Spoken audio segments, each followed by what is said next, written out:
Welcome to the Spiritist Society of Virginia, right here in downtown Chantilly, Virginia. We were going to open today's session on mediumship. It's a seminar on mediumship. And we are welcomed by Kardec Radio and the Spiritist magazine. The message we will read today is from the Spiritist magazine issued in 2016. The title is Mediumship in You, from Andre Luis through Chico Javier the Medium.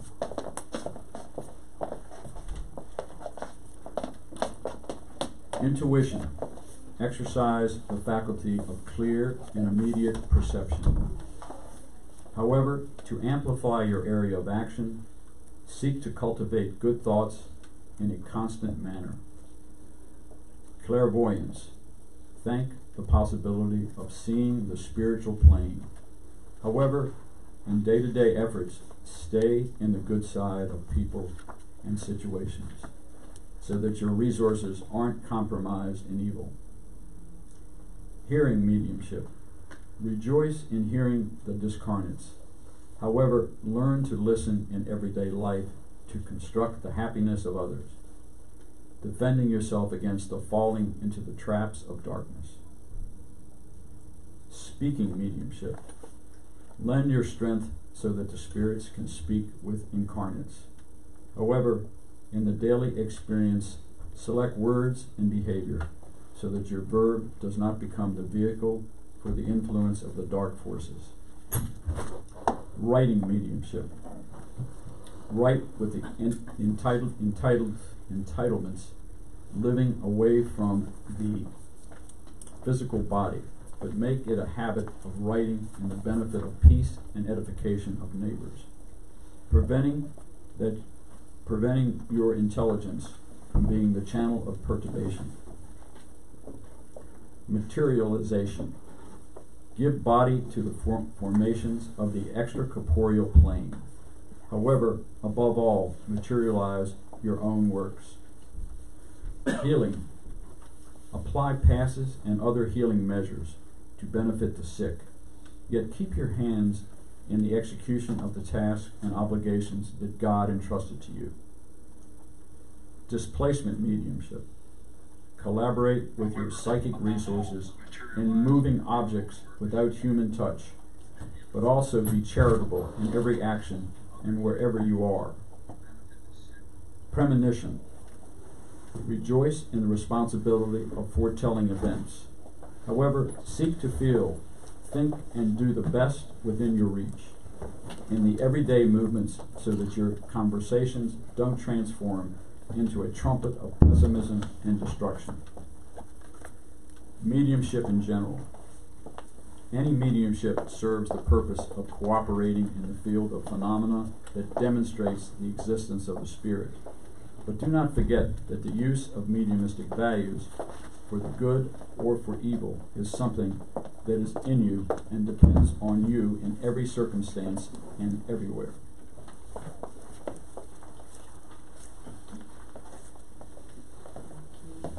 So we invite everyone for our initial prayer.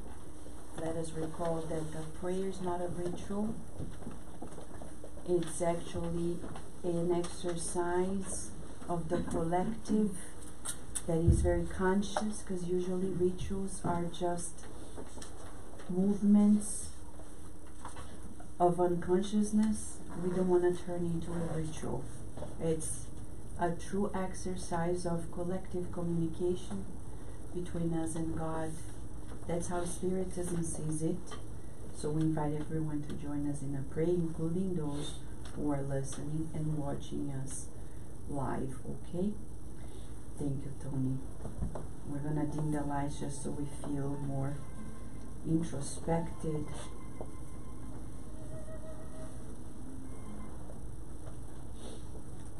Let us raise our thoughts and feel the soothing vibrations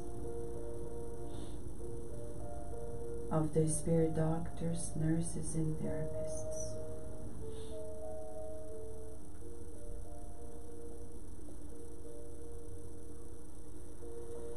Thank you, God, for your loving and constant presence, sustaining our lives and encouraging us to great maturity. Today, we gather together to understand more about one of our abilities that has been either misused, abused, or forgotten: mediumship. We would like to educate it as we instruct ourselves to practice it with wisdom and loving kindness. We are honored with your permission in allowing us to step forward into this understanding today. And we thank especially Kardec for being the instrument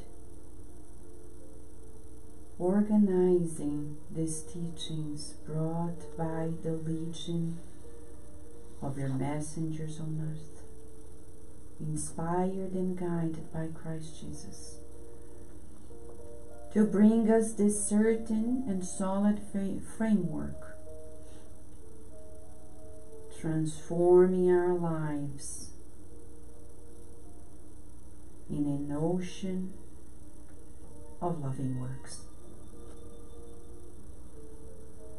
We pray that both realms of life feel the convocation to the mediumistic education, so we can become more balanced and better instruments in your universe. We need to ask for your guidance to the whole team who will lead us into deep reflections. And we count on your protection, without which we do not exist.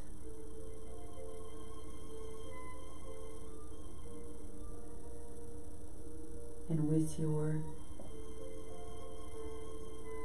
certain permission, we begin this study session today on earth, and so be it. So welcome, friends. So everyone who's joining us is receiving a folder, because this is like a very educational session. Of course, mediumship is a very large topic, so we don't dare to say we're gonna cover it all. Bless you. We attempt simply to give us some foundation, to give room for maybe a second opportunity in the future when God grants us so. But the opportunity is for us to think about ourselves where we are in that regard. So you see in your folder that there are two messages. One that is leading us to this understanding of mediumship in our daily basis. Then on the back of it, there is a message on spiritual immunization that you can take home and evaluate, which are instructions by Emmanuel through Chico Xavier. Then here there is a questionnaire, and then there are two sets of slides, handouts, so you can make your notes, meditate. You see there are references, and you can keep studying the books for deeper knowledge. The beautiful and cute, girly, why not? Pink. No, these 4 questions. Because if you have a question during the seminar, we are not going to open for questions. But write it down, and hopefully at the end we have already prepared some time for question and answers. We will collect everything, and we are going to organize the question and answer session based on your questions, okay?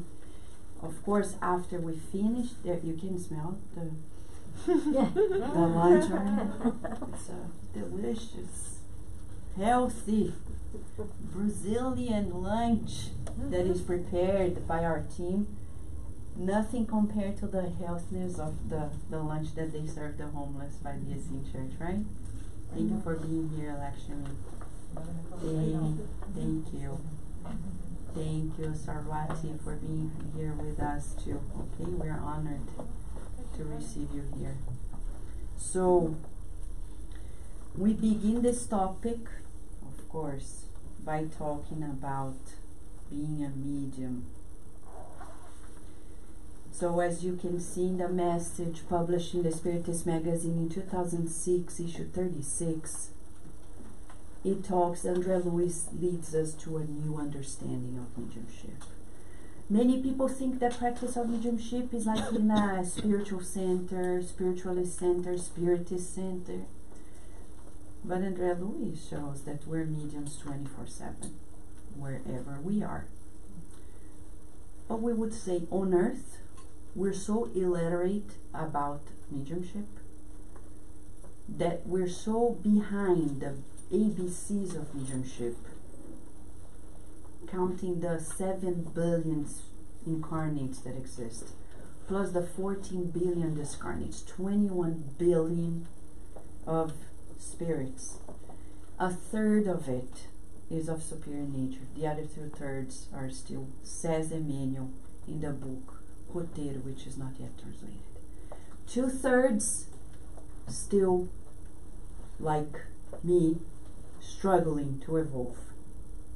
We're still like striving to find the light because our light is really in need of a boost. What does that mean?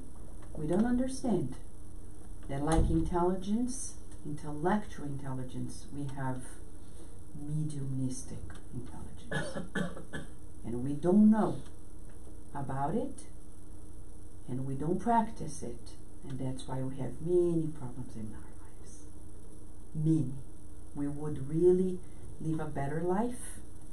Our lives sometimes are stagnated because we don't educate our mediumship. And today we'll see probably the reasons why. Okay? You will see this questionnaire. You don't need to fill it out now, but the reason why you put together a questionnaire is also for after reflections. So go home and fill it out, and if you feel so inspired filling it out, answering to these questions that you want to share, send it to us, either to Kardec Radio's email or the center's email, and we can read it, revise it with you, and if it's really like something that we could share with others, we could publish in the Spiritist magazine as well, okay? Because this will boost reflections for many people around the world. Later, for those who are watching or listening to us, we'll post this questionnaire in our Facebook page, so people who at least have the Facebook who are watching right now have the opportunity to assess it. Our program today is pretty much like this.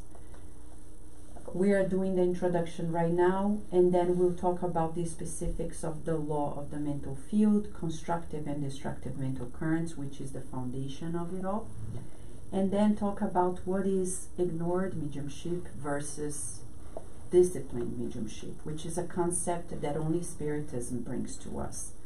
Nowhere else we hear about it, not even in spiritualist circles. We have spiritualist friends, and many of them say, I don't need to study, I don't need it, I'm a medium, and I've participated. And I say I because I cannot say the whole team. We've been to places where they practice mediumship eating peanuts. Literally eating peanuts. And it's gonna be a peanut mediumship. Sorry, no judgment, but we're just sharing. There are rules of engagement to practice mediumship safely. Eating peanuts doesn't make the cut. We're just being funny here because it's risky. There are many risks if we don't know how to practice it. And even when we are very cautious and very conscientious still on earth because evil still prevails. We're still in need of great vigilance and great discipline. Then we're going to talk about mediumistic team. What is a mediumistic team? And we'll understand why the practice of mediumship needs to be in that format. Many people attempt to do mediumistic services on their own. It may work, but we've never, ever heard of anything close to the productivity that is brought through the mediumistic setup brought by Spiritism. Chico Xavier is unprecedented in his mediumistic production. He always worked in a mediumistic group. Kardec did as well. And Jesus, the master of all masters, always worked in a teamwork effort, and he didn't need it. So many people say, I don't need a team. Well, if the governor of the planet needs a team, we better learn how to teamwork. Playing soccer is a good thing to learn how to teamwork. Physically, emotionally, but spiritually, a mediumistic team effort, being a team player, is a vital feature of those who want to evolve on earth. Okay? And then we wrap up with mediumship with Jesus. Hopefully we have a Q&A session, and then our final prayer. When we do the introduction, it reminds us of a story that happened to Jesus, and it's in an issue of the Spiritist magazine 38, right, Carol? 38, issue 38. And you know, we have a free app, website where you can browse the PDFs, the digital versions of the magazine. So we have 45 issues, 44 published, 45 coming up, and they are always current. This 38 publishes an account through the hands of Chico Xavier. Humberto de Campos comes and tells us that Jesus was there, and then somebody came saying, I want to be a disciple. The dialogue is fascinating. I won't read it all, but we're going to read just an excerpt. Because some people say, I want to be a medium in the center's mediumistic meeting. There are rules of engagement. Everybody's welcome if we understand how it works. It's not like, but I'm a great medium. It's a teamwork, and there are rules. So Jesus says, there is what he calls a distant disciple and a close disciple. He says, and observe this, because this is very interesting. I think Carlos is going to sit there maybe. I mean, if you want to move maybe closer, right, we're going to feel great seeing you closer. Right there. The distant disciple, says Jesus. You really want to be a disciple? Jesus said. The distant disciple allows him to get angry and hurt.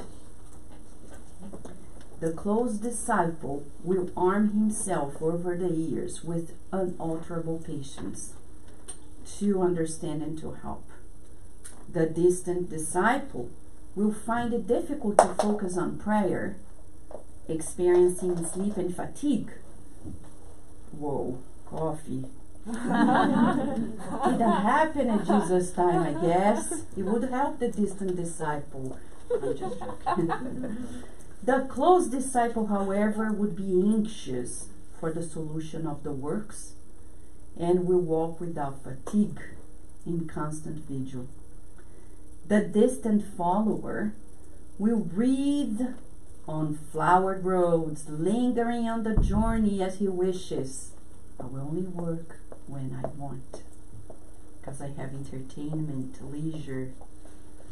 But the close disciple will follow me many times through the thorny path. The distant disciple will be hasty at possessing things, while the close follower, however, will find the pleasure of giving without reward. The distant disciple only finds joy in material prosperity, profession, family, things. The close follower discovers the divine lesson of suffering. The distant follower will be oversensitive, and we'll highlight this one because in mediumship that's a big thing. Will be oversensitive. The close one will be filled with strength to always forgive and to begin the effort of the good as many times as necessary. In Portuguese, I'm just going to give that reference in Portuguese because there is a very specific word in Portuguese that probably the English word doesn't make justice. Melindre. Oversensitivity here. In Portuguese, this was written as melindre. It's like, oh my gosh. It's that feeling like, you know, why you're saying this to me, right? The distant follower will not cooperate without honors. The close disciple will serve with humility, anonymous and happy. The distant disciple will put away his testimonies of faith and love before the Father. The close one, however, will be ready to accept the martyrdom in obedience to the celestial plans at any moment. At this moment, Jesus turned to the disciple very kindly and asked the person who is a candidate, "Are you up to it?" If you read that article in the magazine, you'll see the answer. I won't spoil the fun. We'll post, right, Carol, later, the PDF of this issue, so you can go there and see. And this is a dialogue between Jesus and some of us, in the sense of it could be any of us. Don't be surprised with the reaction of that person and think that was Jesus talking to them. So in mediumship, one thing that cannot happen is oversensitivity. If we could highlight anything is, do not be oversensitive because it's tough work. Because it needs emotional education for it. And we're still baby stepping into it. But it's a good thing to emotionally educate ourselves. You know, it's not simple, it's not easy, but we would say mediumship practice is within the realm of mental health balance. So if we talk about mediumship, we're talking about something that Emmanuel, Andre Luis, and others said. We're talking about our mental lives and the mental lives of others.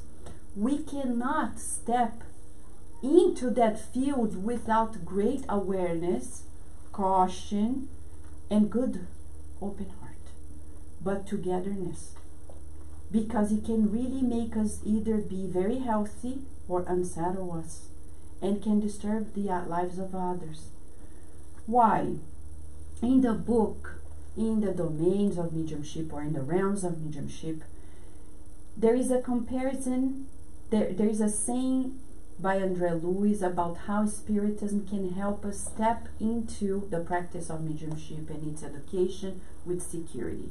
He says, if we make a comparison, it's like we have hydroelectricity as an energy generator, the waterfalls, being modulated by a power station and producing light.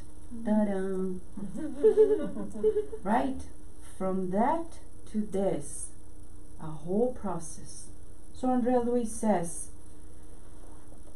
the water power is like our mediumship. If it's there just running, it doesn't turn into light. But if we educate it, modulate it, work with it in the Spiritist framework, we're going to have a great result. Andre Luis' words. This is majority of people. Water. And that's why it stagnates, smells bad, because we're not using it. Or it's crazy wild and there are tsunamis in life. we go to the psychiatric ward or create a mess in our family homes, in our workplaces, etc., because it's not being tamed or being used. Or people who get sick pretty bad because there's a lot of energy that is not being channeled to the good. All of us here in this room, we were given by God the mediumistic ability. Where are we? Pre-ABCs, pre-literacy, or already the literacy level? Majority of people on earth are pre-ABCs, illiterate in mediumship. They don't know it exists, like the cavemen. The caveman didn't know that there was school. If you talked about it, he was going to be pretty upset. It's like, you're bothering me because I need to hunt, to take care of my family. What is this school and books and writing? Are you crazy? And that's what many people think about mediumship nowadays. What? Not for me. It's for Chico Xavier, for Divaldo Franco, for you. But in Spiritism, we understand mediumship as our ability that needs to be educated. Because God granted it to us, and if we are not, we're going to suffer. The family's going to suffer. At some point, sooner or later, the effects will be presented by us. So, André Louis says, Spiritism has come as the framework to guide mediumship by disciplining and conducting it for the general good. So today, we are all being called to be, or we invited to really seriously contemplate. We're not saying come to a mediumistic meeting, because that's another step. We're saying studying it, learning it, to later step into that practice. But there are steps to get there. So that's why Emmanuel, in the book Seara dos Médiuns, or Medium's Harvest, says, John, please, your beautiful voice. Thank you. Let us study our mediumship so we can learn how to control our emotions, thoughts, and words. Also, it will help us to communicate well with the God's messengers who oversee and lead the improvement of our planet. Because, in fact, books are the magical command of the crowd, and only the noble book, which clarifies intelligence and illuminates reason, will be able to overcome the darkness of the world. Amen. Thank you, John. So, let us study our mediumship. Study is not reading, right? When we read, it's like this, words of eternal life. When we start, oh, words of eternal life, meaning life eternal, meaning life that continues. What else do we come up when we think about studying? Just this statement. Come here, Carol. What is it? What else do we come up when we think words of eternal life? Study just these few words. Words of eternal life. Immortality. Forever. Words that stay forever. For immortality.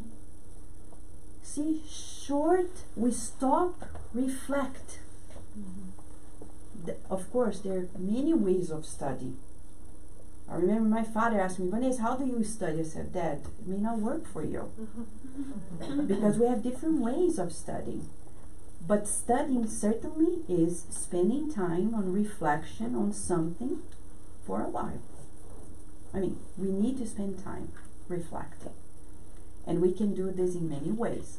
But just reading, browsing through, doesn't work. So he says, let's study our mediumship.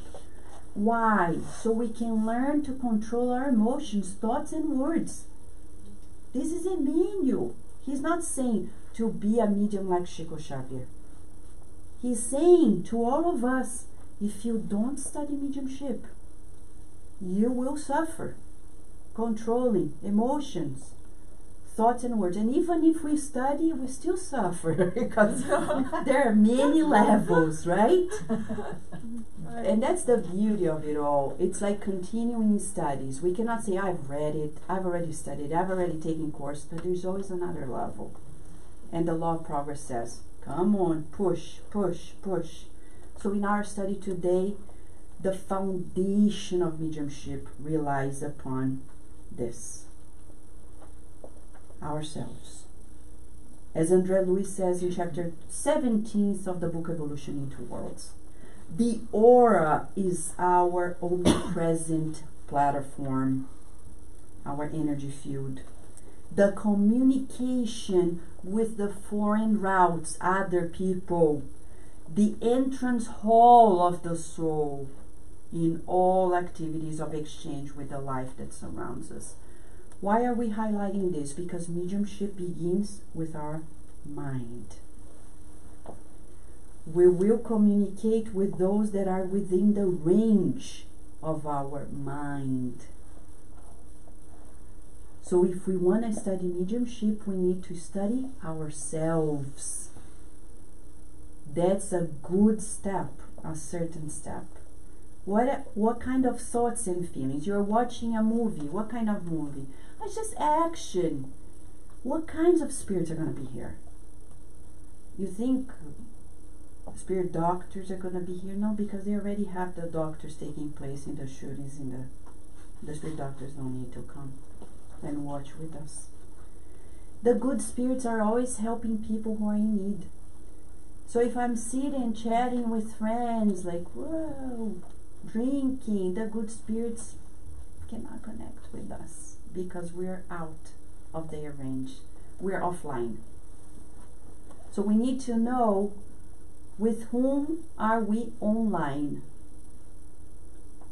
Because as André Louis says, that's the first entryway of communication. Okay? So that's why now Kara is going to lead us into the understanding of what we call the law of the mental field. Thank you, Kara. So dear friends, we are blessed to have the opportunity to study the ABCs of mediumship together through the framework of Spiritism. So let us feel these beautiful blessings. And as Vanessa said, studying is not simply reading. Studying is reading and reflecting together. So we are going to continue this reflection exercise, beginning with the very title of this slide. The slide reads, Law of the Mental Field. If I'm dealing with a law, can I choose not to be part of it? Can I say, oh well, maybe I'll follow the law on Tuesday, but not on Sunday. Come on, it's Sunday. And it's early, it's before noon. I don't want to follow any laws right now. Can we do that? What happens when we're dealing with a law? Somebody is smiling over there, right, Flavia? What happens when we're dealing with a law? If we're stopped by a police, oops, sorry, wow, this is power. Yeah. If we are stopped by a police officer, say we accidentally ran a red light, but it's Sunday, before noon, can we just say, come on, officer, you have such beautiful blue eyes. It's Sunday, I don't want to follow the law. Can we say that? No. Same goes with God, believe it or not, because God created police officers. Believe it or not. And God is the greatest and most loving, most merciful, and most just lawmaker of the universe. How do I know that? Every day the sun shines. Every day the flowers bloom. Every day my heart beats. Every day I have the opportunity to consciously connect to this power that is so much greater than myself. And I know I can count on this power. That's how I know that this power is the sign of love. So what's better for me, to follow the law or break the law? Follow it. All right, so we're all on the same page. Now we go to the second part of the title there. Mental field. It is a law in the universe that we live in a psychosphere, according to the spirit doctor Andre Lewis, not according to me. What does that mean? That we produce electric magnetic vibrations as we think and feel. Do I have a choice on that? Can I turn it off? No, because it's a law. Exactly. Have you guys ever played with a magnet when you were little? Science classes? Anyone remember those? Yeah. So what happens when you bring a coin close to a magnet? How long does it take? Fast. You're a scientist, Daisy, and Vanessa, and everyone is a scientist of life, right? So how long does it take? Instant, exactly. The same goes with us, because our thoughts, whether we choose to believe it or not, because it's the law, are magnets. So the Wi-Fi that is inherent to us, divinely inherent to us, is much more powerful than our cell phone Wi-Fi's. Can you believe it? Seriously? 1 is free, 2 is universal, and 3, it can connect to many more networks than the ones that we connect at home. Law of the mental field.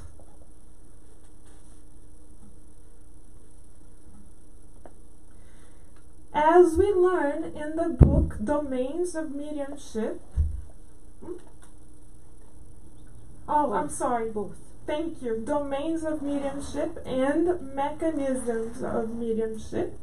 As we learn in both of these books, because this law is so important that it's repeated to us time and again, this law governs. Look at the verb. I'm an English teacher, so look at the verb, governs. What does that mean? Controls, commands, manages. Thank you very much. Governs the energetic dwelling of the spirit. A dwelling is a home. So what does that mean? We live in the psychosphere that we ourselves create. As Vanessa has mentioned, how do we know what our mental home looks like?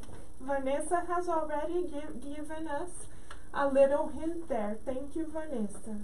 Vanessa said, we know where we live mentally according to the nature of our thoughts and feelings. This is how our mental Wi-Fi, the Wi-Fi of the immortal spirits, connect to other equally immortal spirits.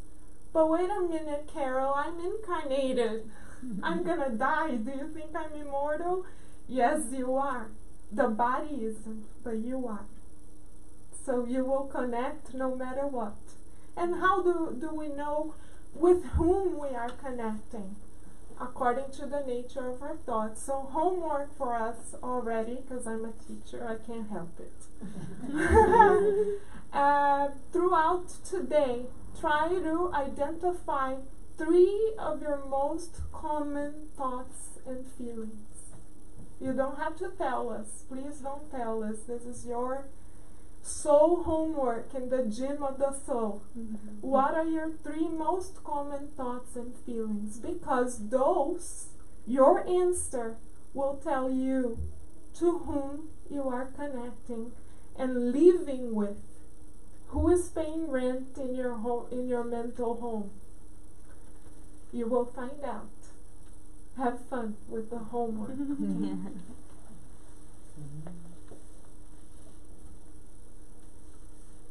So look at this. Andre Lewis is kindly reinforcing the importance of this homework for us. He is saying, under this law, the individual, wherever in the universe, so it's not just here, it's everywhere, meaning we cannot escape it, only absorbs the influences to which they attune. So, to whom are we attuning? Cardiac radio? Hopefully, right? Or to other minds? How do I know? Again, what are my habits? Do I like listening to classical music? Then I will connect to minds that are inspired in that same frequency. Do I like listening to heavy metal? Whoa, then I will connect to minds that are a little heavy on the metal as well. Right? But then you may be asking yourselves, which is a good question if you are, congratulations. Carol, I would like to clean my mental home. I would like for it to be sparkly and beautiful. In my case, excuse me everyone, pink and shiny. I'm girly, so excuse me for my preferences here. Yours can be whatever color you wish. But you may say, I would like my home to be even more beautiful, even more divine. Carol, how do we do that? Luckily, you don't have to rely on me for the answer. Once again, the answer comes from Spirit Dr. Andre Lewis in the book Mechanisms of Mediumship. He tells us that because of the law of the mental field, because of the fact that our thoughts are magnetic, electric and magnetic in nature, we can tune in either to constructive, very loving, very positive, very compassionate, fraternal, quote-unquote, radio stations, or others of destructive nature. But let's talk about the constructive ones first, because that's what we're here on earth for. To be constructive, to be co-creators with God, to be co-pilots with God. So how do we become co-pilots with the universal pilot? We have to attune with this ultimate loving creator. How so? Here's the answer. The more ennobled the conscience, the richer it will be the imagination and the mental power emerging from the soul. So, question for us. Do you realize you have mental power? Because you do. Today, throughout the day, we are going to be invited to continuously reflect on how we are putting this beautiful power to use. God, our Creator, loves us so dearly that she gave us this power equally to each and every one of us. So we cannot say, oh, this power is just for Jesus, the governor of the planet, or this power is just for Chico Xavier or Divaldo Franco, because they're amazing. No, no, no. Like we learned with Mentor Joseph and the mentors at the Spiritual Society of Virginia, God loves the governor of the planet, the Christ Jesus of the earth, the same exact way she loves us. God already sees in us the same potential. This is why God gave us this beautiful, constructive mental force.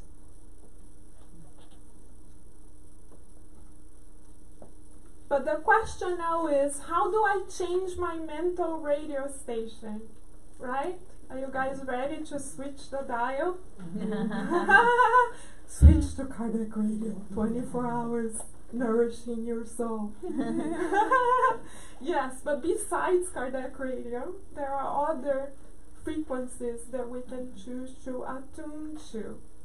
Here's the how we can attune to these other beautiful frequencies that, by the way, like cardiac radio, are available to us 24/7.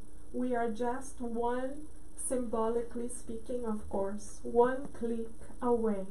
How do I click? How do I click to change the radio station? Through my thoughts and feelings. So I have to consciously make a choice to be constructive and to be positive. So according, again, to André Lewis in the book Mechanisms of Mediumship, we can switch the dial more quickly in all sectors of action. Listen to this, everyone. All sectors of action. So that doesn't mean that I have to be the President of the United States to enter this constructive mental current. Do I have to have a PhD? No. Do I have to be Mother Teresa? No. What do I have to do? I have to have the spirit, the heart to serve the good. This is why the Spirit Mentor Emmanuel in the book Thought and Life, chapter 10, entitled Understanding, tells us if we want to free ourselves from the shackles of the past and from our own old, at times millenary tendencies, what do we have to do? Seek the good.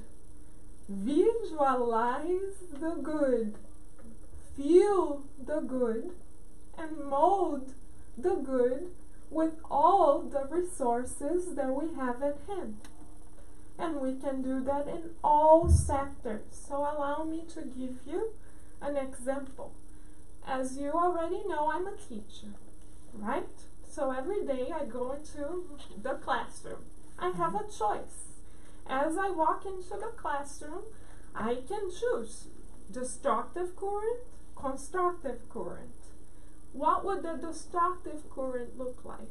I walk in and I go, oh, it's 7 o'clock in the morning.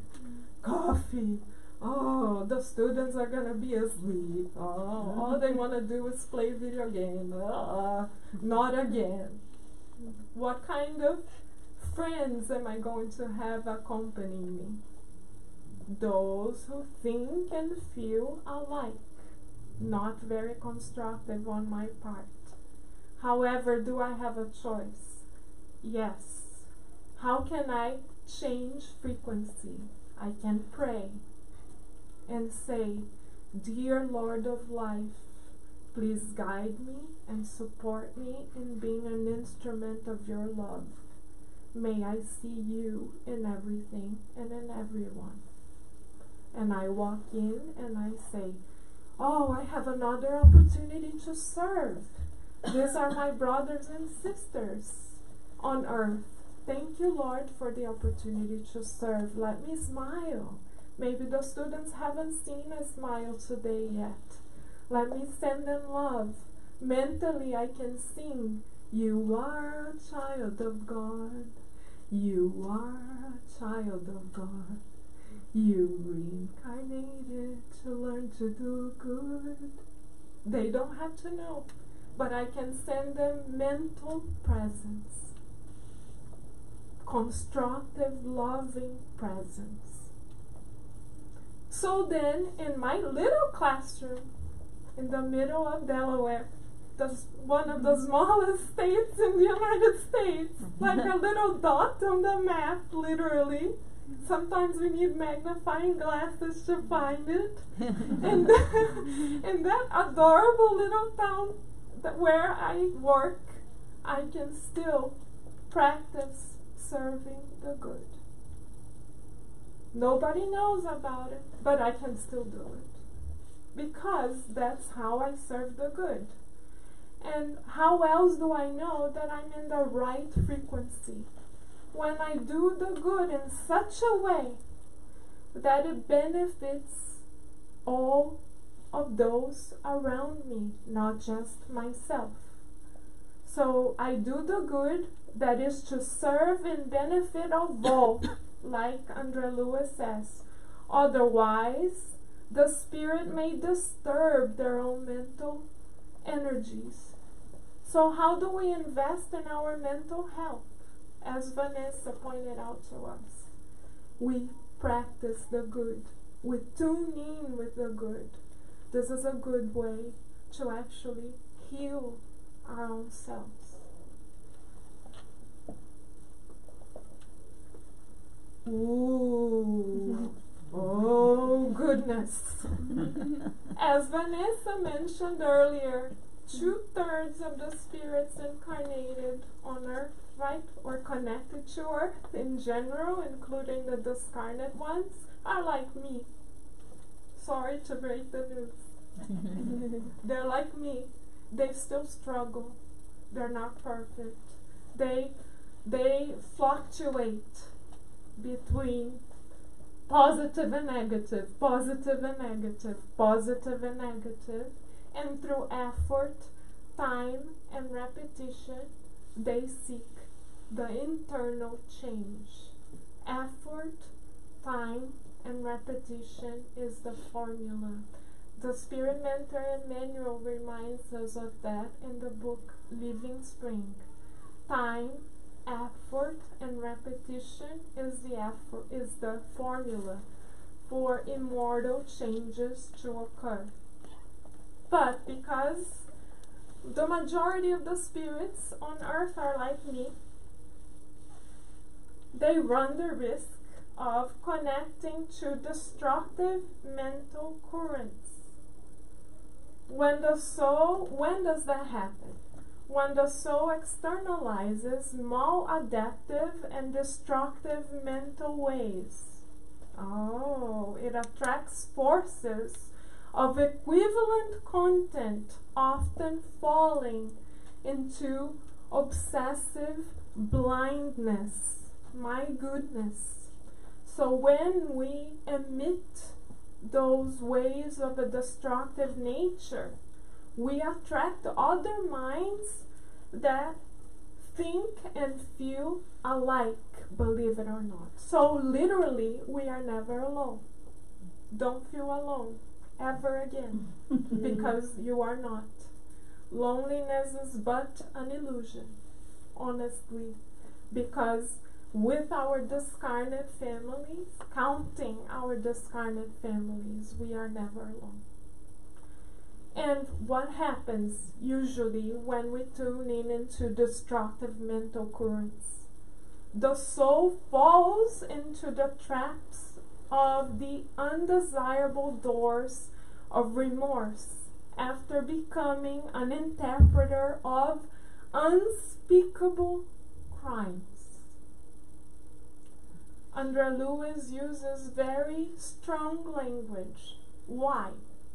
Because in the universe, as we learned with the mentors at the SSVA, there's no neutral position. We are either constructive or destructive. And in the Spirit's book by Kardec, we learn that not doing the good is also evil. Exactly for this reason. Because there's no neutral position. So what happens to me, Carol, if I decide to drink? You know, it's Sunday. Just a little glass of wine. What happens? Is there a neutral position? No. So what happens next, according to the law of the mental field? This is a real question. What happens next? Contrast the same. I tune in with spirits who also enjoy a glass of wine. So I will be drinking in not so good company. So let us meditate upon our choices, because our choices bring very real consequences to both realms of life. And this is not a choice. It's not something that we can tune in and on and off to, because it's a law. Carol, Yeah. I have this image of a door. Like, Yes, you know, like we open the door. Even if we open a little bit, the door is open. exactly. Right? The It's door not, is oh, open. I'm just gonna a little bit. Exactly. Very Close good. is Paula. close, open is. Yes, No matter and how. then what exactly? Thank you for bringing in this metaphor that is so vivid I think I and should- easy to understand. Thank you so much. And Paula is right. Once we open the door, can we just say 5 minutes later, shoo, shoo, shoo, go away, I don't want you anymore, goodbye, friend. Do you think that happens that easily? As we have a saying in English, misery loves company. And according to the law of the mental field, that is a reality, not a hypothesis.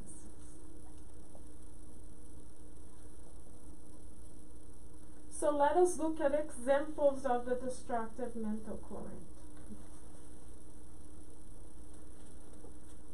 When we think or constantly talk about sick situations, we are tuning into destructive, not constructive mental currents.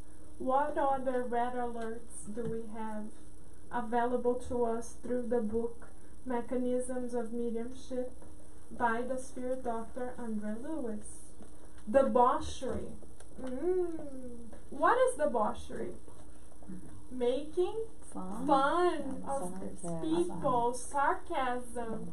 So someone looks at me and says, Carolina, you look so beautiful. They just send us lovely, destructive mental darts. Yes, and in the book Genesis by Kardec, chapter 14, entitled Fluids, even much before Andre Lewis documented this for us, Kardec explains through the illuminated minds that work under the Christ that when we think we have like a multidimensional 4G, 7D, I don't know how many Ds, projector that is naturally attached to our spirits. And this projector allows other minds to literally see and feel what we are feeling.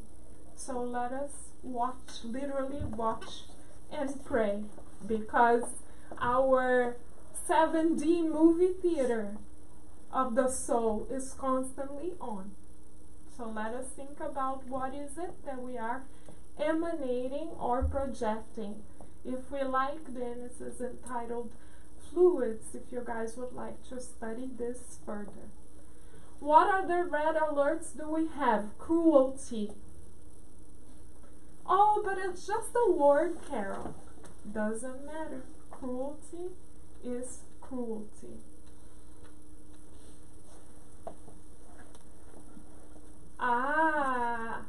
Our famous red alert, oversensitivity.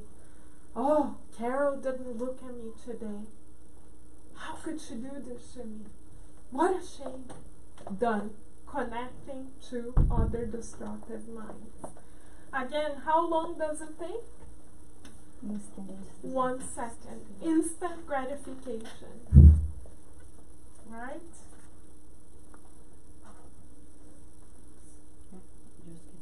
Keep going. It's a highlight. Oh, thank you. Thank you, Vanessa.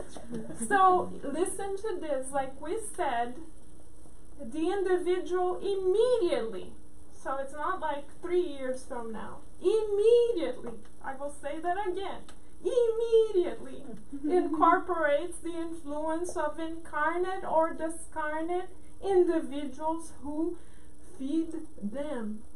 So if we are incarnated at the moment, our thoughts can also influence others. It's not just the discarnate spirits, and we can literally feed each other with our mental production. Literally, wow is right. So how are we nourishing first ourselves and next others? Speaking of nourishment, here's an interesting depiction. This depiction comes from, Sex and yes. Oh, it's there already, thank you. This depiction is a real account documented by the spirit doctor Andre Lewis in the book Sex and Destiny. Here we see an incarnate spirit in the beautiful red robe drinking. But is he drinking alone? No. Next to him are two friends, quote unquote, who are in line to drink with him. In the book, Andre Lewis even describes that he didn't feel like drinking at all. But then came the discarnate spirits and said, drink, drink. And you have to read the book to find out what happens next. But it isn't pretty, that I can tell you. And that's what we call social drinking. Yeah, thank you, Vanessa. And this is exactly what we call social drinking. Oh my goodness, it's just a little glass. I deserve to, quote unquote, celebrate. The celebration, friends. For those of us who know the law of the mental field, can bring a pretty drastic set of consequences for us. Imagine if we attract even more than two friends. We may drink so much, and they may vaporize us so much that we may even end up in an alcoholic coma. And we may say, how did that start? How did I do this? I don't remember. It wasn't me. Have you ever had this feeling? It wasn't me. It was a mediumistic interaction there through the law of the mental field. So we can practice mediumship for the good or for destructive forces. It is literally our choice because God has granted us the power of free will.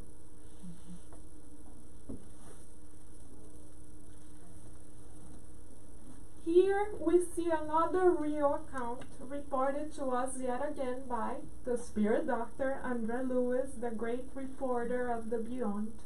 This account is taken from the book Nosso Lar, Our Home. Andre Lewis visits his earthly home for the first time after he passed, and here's what he sees.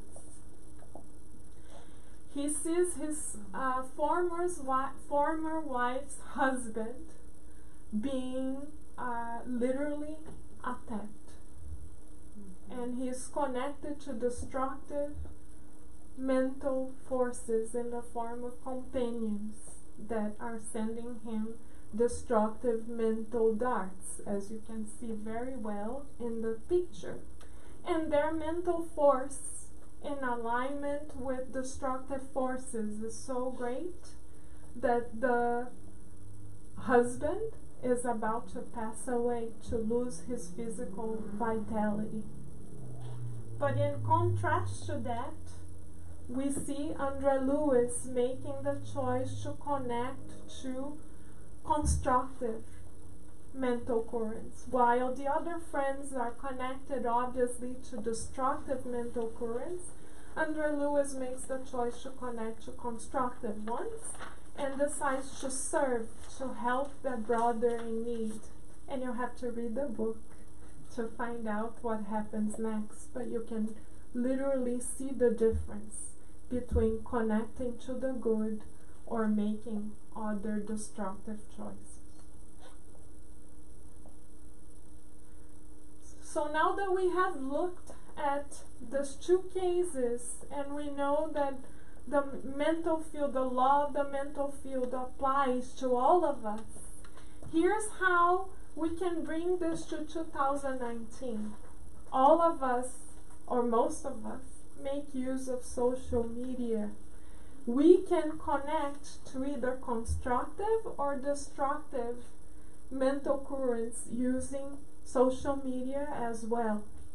If we keep on sharing news or posts of destructive natures that have those red alerts we talked about, cruelty, debauchery, elements of oversensitivity or milindre, as we say in Portuguese, or elements of criticism, we are connecting with other destructive network. If we read news that is destructive, highly critical, that contains debauchery, that contains melindry or oversensitivity, we are exposing ourselves to those forces. But we can learn to selectively clean up our social media use and make it constructive not only for ourselves but to others as well, because we are responsible for the mental currents that we send out. And today our mental power is magnified by the use of social media, because we can in a second reach thousands of people. So our responsibility is all the more greater. And on Facebook now there's a network which Vanessa mentioned the other day to us, named Good News Network, where the journalists consciously make a choice to report literally good news that is happening around the world. Later we are going to hear about a journalist that made a very different choice to connect to destructive currents. So all of us right now are journalists of life, and we can choose now to take better care of our immortal souls and the souls of others as well by making positive, constructive choices. Thank you, Carol. Now, breathe in and out, because it's another step. We're going to ask John to kindly put some cups of water, distribute so we can recharge, okay? Because this is just the first third of it. I know, we know it's a lot. But let us assess, how does it feel to know something that we were not educated about? We didn't know. So don't go home like, oh, I'm a bad person, I'm always in the destructive mental current. No, we didn't know. We're learning. And we need to discern what they are. For example, if teachers often they have to meet to talk about students. And they don't talk about, oh, did you see the excellence of that student? Usually the conversations don't go there. It's always about the problems. Are they being destructive? No. Doctors, psychologists, they gather together to discuss cases of what? Health? No. They're discussing how to address the critical issues. Are they being destructive? No. But we are being destructive when we come to any place and say, did you see the color of that wall? Oh my gosh. Oh, did you see the hairdo? Did you see the shoes? Or did you see that is destructive. That petty feeling. Did you see the way they do this? That's very petty. So that's what we're talking about. You know? That is being destructive. Okay? Just to give us some pause. To absorb and digest, like food. We're chewing, so let's swallow with water. Good water, huh? Good water. This is a special one, filled with spiritual remedies. So it's interesting that Carol was leading us into this understanding that there's no neutral position. In the book Living Spring by Emmanuel through Chico Xavier, chapter 126, Emmanuel says, let us help always. Like always meaning all the time or sometimes. Always. So then at some point, he says, in the gospel, remaining neutral means making very little effort.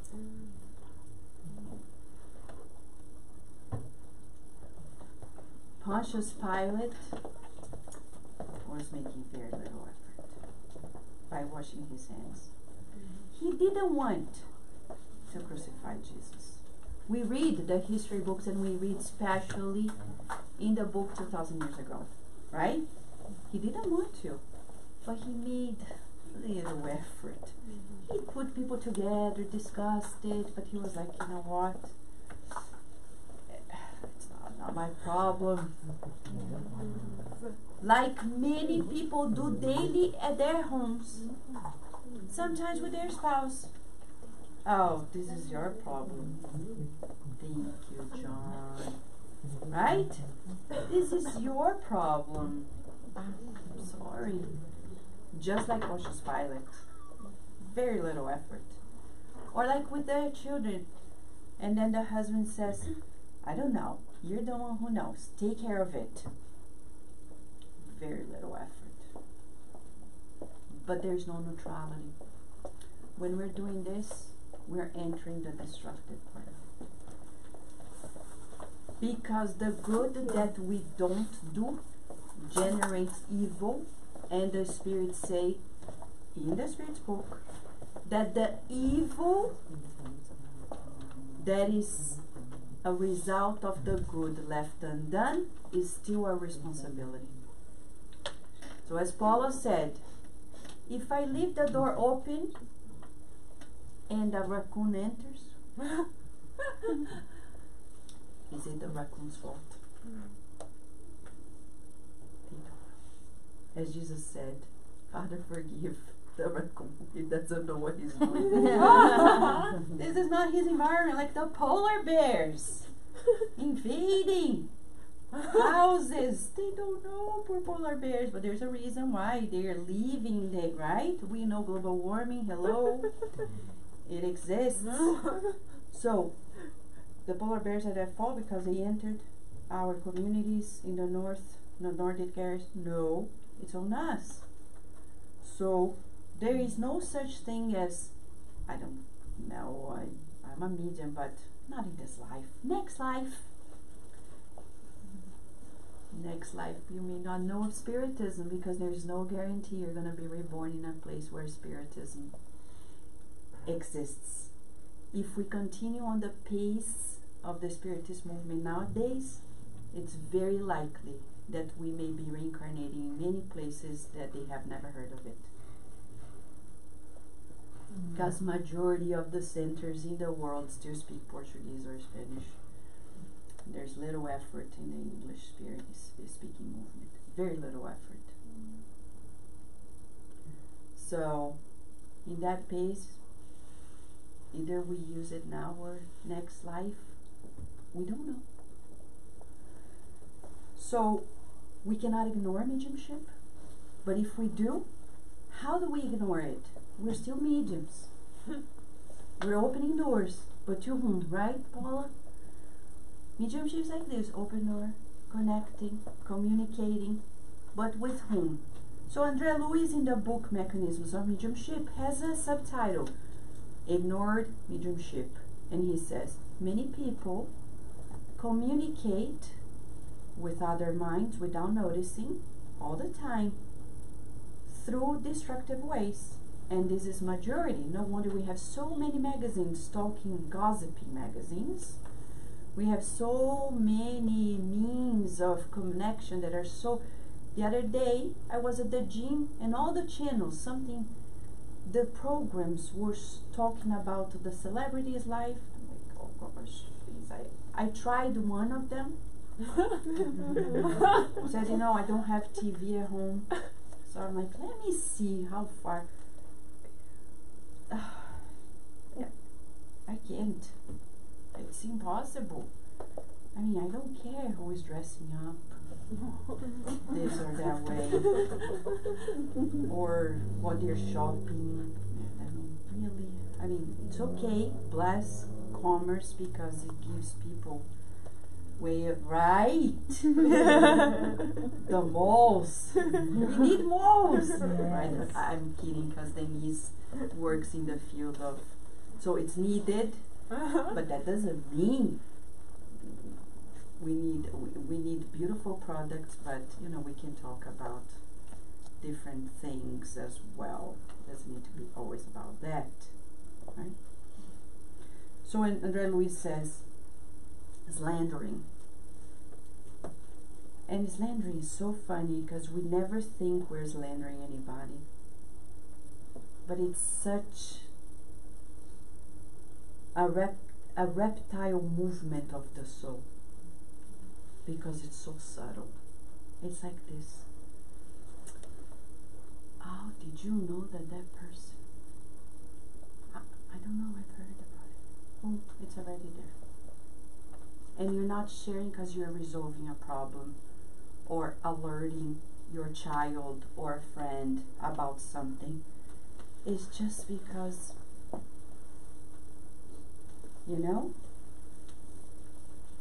oh, I've heard that person is doing this. But do you know if it's true? I don't know. So it's very ugly, subtle. It's like a snake. It doesn't make a noise, barely. You may not even notice, but it's there. And we may be, just like many journalists, we've heard about it. Is it true? So now we're surrounded by fake news, but it's not new. If you go to the book 2,000 years ago, 50 years later, Emmanuel says, it's in the human nature. People have been creating fake news ever since. Fake news about Livia cheating on Publius Lentulus. And it cost their marriage because he believed. But look at Livia. Look at the fruits. Does she look like a cheater? So if you've heard the same, as Jesus said, you can evaluate the tree by the fruits. But the person doesn't attack in front. They go on the surroundings. And we are connected to very evil forces there. It's one of the most evil forces. The end of those people is madness. Because when you connect to the minds of slander, you're connecting to evil forces. They stay with us. They imbalance our neurochemistry. Like Fulvia in the book 2,000 years ago. They go crazy at the end of their lives. Systematic criticism. People who are constantly, we have parents who are like this. No matter how good you do, it's like they bring the sarcasm, there is the bullying, there is some form of putting down, undermining between partners or between colleagues at work. Some bosses are like this, right? They cannot see the good, they cannot be kind, they are constantly finding the flaws, never encouraging, and everything's bad. Oh, the world is bad, everybody is bad. So that is already a way for us to be bad mediums, if we could say this way. It's ignoring our mediumship. We're being mediums, we're not alone. Then we have food addictions. Who would expect that food addictions would be in that realm? Addiction is something so peculiar. It's defined by an unresistible repetition of a habit that is toxic to us. Okay, today, when you go inside, we confess. You're gonna find the Brazilian brigadeiro. If you eat it, it doesn't mean you're being a medium. Because when we were doing this yesterday, Carol and I were singing, glory, glory, hallelujah. And convincing Carlos, saying, Carlos, if you eat it, you're going to lose weight. Okay? That's a different one. Okay? The cheese bread is like the glory, Also glory, glory, hallelujah. Cheese bread. So today when we eat doesn't mean we're entering the bad mediumship practice, no. But we know Andrea Luis tells in several books we should watch out when we go to restaurants, when we take our children to restaurants, because there are many wandering entities that are addicted to vitality through our food ingestion, because we produce vitality and they suck our energies. So praying before we eat, praying as we cook. I cannot be talking about bad things and cook. Don't cook that. Oh, I'm not gonna eat. Then don't eat. And also Lars says, the girl who was unsettled was seated apart. And we need to tell our children, if you do not bring a happy face, you cannot sit here because you're disturbing the energy. You have to learn. Happy face, grateful face, or we cannot sit together. We cannot fight while we're eating, or we're ingesting poisonous things, and we're connecting. There is a book named Between Heaven and Earth, and Workers of the Life Eternal. In different moments, Andrea Luis says, oh my gosh, I'm seeing 6 spirits seated around this table. What are they here eating? And the mentors say, yes, because these people don't pray before they eat. There's another instance where Chico Xavier is entering a house to help a family who doesn't pray often, is going through a tough time. He sees a fruit basket with bananas, and he was hungry. So he felt like, oh, but of course he's there to serve, so he shouldn't be eating. That's a quote for us. Huh? When we serve, we don't accept gifts. We don't expect people to give anything. So he passed by, saw the bananas. When he was leaving, he saw by the door 2 spirits who were entering the house and eating the bananas. Literally. And then he asked him, but Emmanuel, what's going on? He said, in any house where we don't pray, the energy field is open, the door is open 21. And they need vitality. They suck from our food, source of vitality. And then he asked, what is going to happen to people when they eat these bananas? They're going to feel ill. Poor children of ours who go to school where they don't pray before eating. No wonder they get sick so often. So next time we go to a restaurant, careful, because there are many, like a bar, spirits who need vitality, who are just there to suck energies. So then we become addicted to food without noticing. Sex addictions, do we need to comment on this? I think another day. But that's one of the most grave. Let's not forget that Freud was very wise, saying that the bottom line of our mental imbalances is an uneducated sexual life or desires. So we need to educate our sexual desires, sublimate them, or we will imbalance our energy fields and be sick. If not in this life, surely in the next life. Mark it down. Morbid predispositions, book Evolution into Words, part 2, chapter 19. Luciana is going to go back to this, but I will take this picture here from the case of a journalist, as described in the book In the Realms of Mediumship. The journalist is in a bar writing his story, but there is a spirit who is obsessing a family, a person. I won't go into details. And is using the journalist who ignores his mediumship to slander, to enhance, to create fake news. Journalists just knew they were, right? If we just knew before writing an email, writing a message, WhatsApping, etc. Texting. But there is the other side of the coin. Disciplined mediumship. Spiritism comes to us to discipline our mediumship. Discipline means education.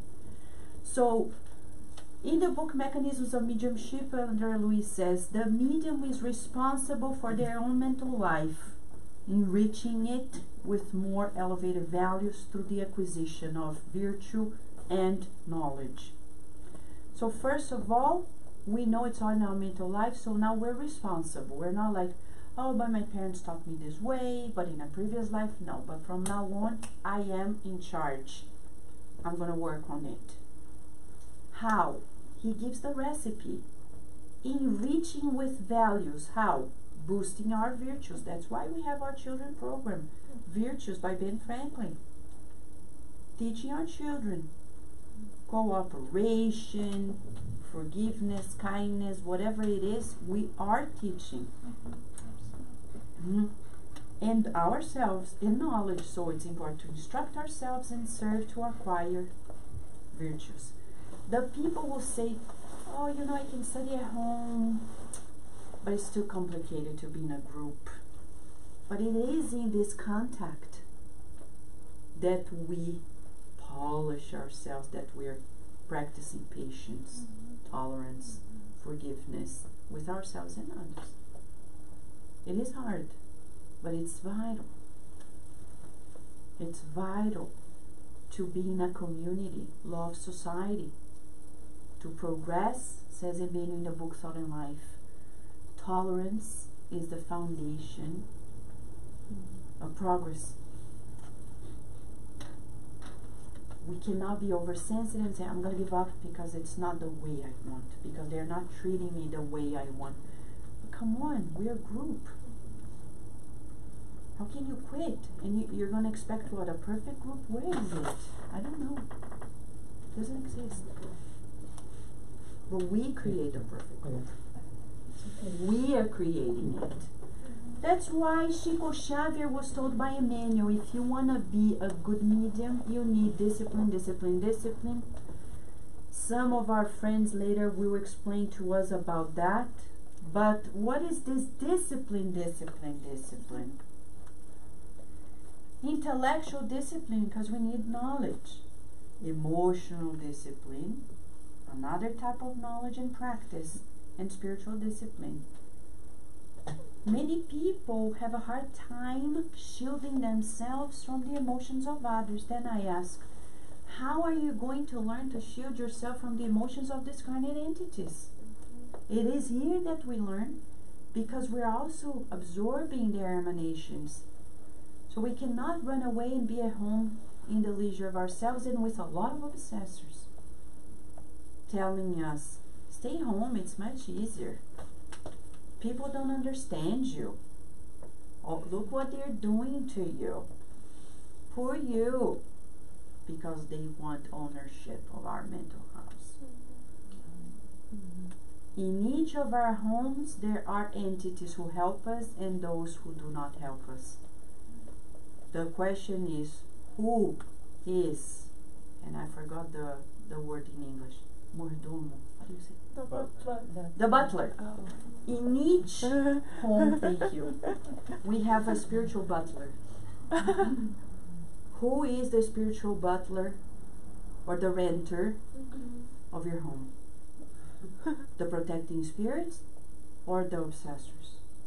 In the book Sex and Destiny, we learn that in that family, Moreira is the butler, and actually he's the owner. Nobody can get in without his permission. Not even Andrea Luiz. He shoot away Andrea Lewis. The good spirits cannot enter freely. I mean, they enter, but not be noticed by them. They don't have, and that's why some people ask, but how come my guardian angels don't shoo them away? Because you open the door. They are there, but you read the books by Andrea Lewis. They come visit, try to help us, but they don't make themselves visible, because if they do, those fiery spirits, they're very aggressive. But it is on us to change their hearts. We won't be happy by using our homes as a field of whatever. Some people feel like this. I do whatever. I watch porn and I do crazy stuff and I eat whatever I like and I say whatever I like. And then we pray, I want to be happy. The math. Yeah. So that discipline means coherence. In 2012, Mentor Joseph psychographed through us when we were at the Spirit Side of Baltimore, short message saying, discipline mediumship requires the practice of coherence. And he says, it's when we strive to achieve coherence through alignment of thoughts, feelings, actions, and words. And it is possible to reach coherence at every moment of our day. It will give us greater peace of mind and leading us to consistency. So what we want to achieve, we need to customize our lives to it. Watching things, saying things, doing things that are not constructive, willing to feel a constructive, positive feeling. So that's why in Spiritism, nobody's a victim.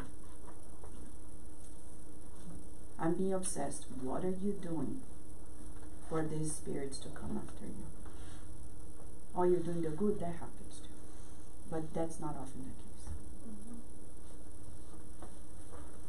But what are we doing that we're not feeling good? Because when we are charitable, no matter what happens, we can sleep easily.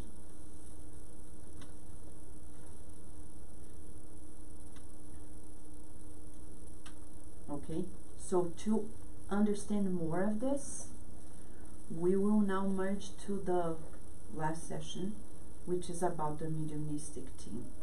How do we achieve this? In Spiritism, we say, in also a practice of a group. So Paloma, Luciana, and Daisy will lead us into that greater understanding, and at the end of it, we'll just summarize how we can do that practice with the ethical discipline that was recommended and modeled by Christ Jesus. Okay? So now we're going from the daily life to the Spirit Center as a school and a workplace through which we learn about being a disciplined medium. Okay? So now Paloma, please.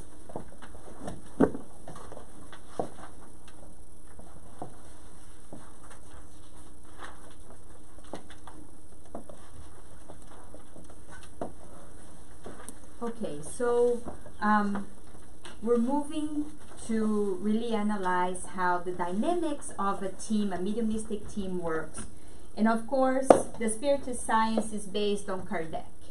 So everything that we're going to talk, you can go find in Kardec and really dive in. I mean, that is a thick book. We cannot cover it. So we're going to bring highlights of the team, and we're going to expand to, give us an image from Andrés Luis' books, because that's what Andrés Luis is so good at. He brings Kardec and he applies in what is actually is happening on a daily life, right? So we're going to start by going to the Medium's book, chapter 29, and Kardec, it's so interesting that he brings a specific chapter to talk about meetings in societies. And that's because it is serious. You know, having a mediumistic team, having a center is not a joke. This is not like, oh, let's gather together and we come here and things, you know, we chit chat and we talk a little bit about the books. The dynamic is intense. There's a lot of things happening at all times. Even though we can't see, the spiritual realm is way, way, way busier. And there's way, way more people. And they're here longer hours than we are by far. They don't take breaks. They don't only come here Fridays, right? It's like that's not the case. So there's a lot of things happening that this chapter is to bring us awareness of the dynamics. So item 331, it says, a meeting is a collective being. A being is something that's living, right? It's living. So if we think that we're coming here and it's just me, Paloma, and we sit and we go home, Kardec is just saying it's not true. It's a collective effort, and we all have interactions that we cannot even imagine. So a meeting is a collective being whose qualities and properties are the sum of all of its members, forming a sort of cluster, and this cluster will be stronger the more homogeneous it is. So are the sum of all its members. So you come here Friday, and it's not a mediumistic team yet, but imagine you come here Friday and you think you are just a person sitting on a chair. Kardec saying no. You are part of the team already. You are a part of the sum of all its members. And the more coherent we are, the more aligned we are, the better the results, right? So when we come here and we say, let us pray together, let's align our thoughts, it explains now. It is not just like, okay, we're going to pray. It is not, we're just praying. We are aligning with the collective thoughts in this room, in both realms, so that we can do what we came here to do. To learn, to share the good, to work, even if we don't know.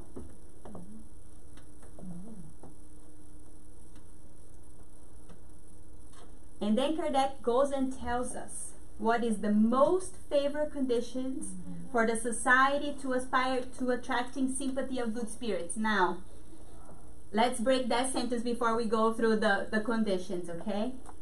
To attract sympathy of good spirits. Now, can we attract the sympathy of not the so good spirits?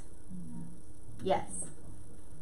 So that's why he's saying, what do you do to attract the sympathy of the good spirits? Because that's what we want to align to. Perfect commonality of ideas and sentiments.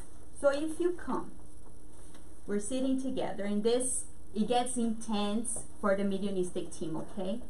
But not only the mediumistic team. If we're sitting here and you start doubting,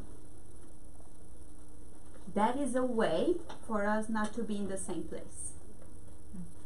Commonality of ideas and sentiments. We are here to do the good. I trust that we're going to do the good, and that's sufficient. Now, if you doubt, I don't know, there you go. We're out of sync. And that will impact so much in what we came here to do. And in a mediumistic team, in a meeting, the spirits on the other side, they will pick up on your thoughts. Oh yeah, and right there they'll ask you, somebody here doesn't believe in this. They will tell you. And you're like, oh my God, they read my mind. Yes, yes, yes, they can read your mind. You know, so it's very important. That is the first condition. Mutual benevolence among the members. So here we come and we preach, do good, charity. And you are in the meeting and you're like, the voice of that person is annoying me. That type of stuff. Oh, somebody's chewing gum. It's like driving me crazy. Small things. They are very small. It really doesn't need to be much. Like, you know, the move, or oh, that person's rubbing their jacket. It's so small, but it's getting us out of sync. Because instead of us feeling good with the other person, like, oh, you know, everybody's here, we're happy to see each one, you're picking up on small things that seem small, but it drove us out of that alignment. Rejection, it's not like, rejection's a strong word. You're like, it's a no, it's a no. Rejection of every sentiment contrary to true Christian charity. Now, what is true Christian charity? Is it write a check, make my donation, I'm done? It's actually, you know, we learned that that's not even charity per Spiritism. Yeah. If you think that you're writing your check and you think you did your part, big mistake. True charity is fraternity with others, love for others, dedication of your time and effort towards others, everyone. No judgment. It doesn't matter. You give a helping hand no matter what. Oh, but that person is on the street because they use drugs. Not my problem.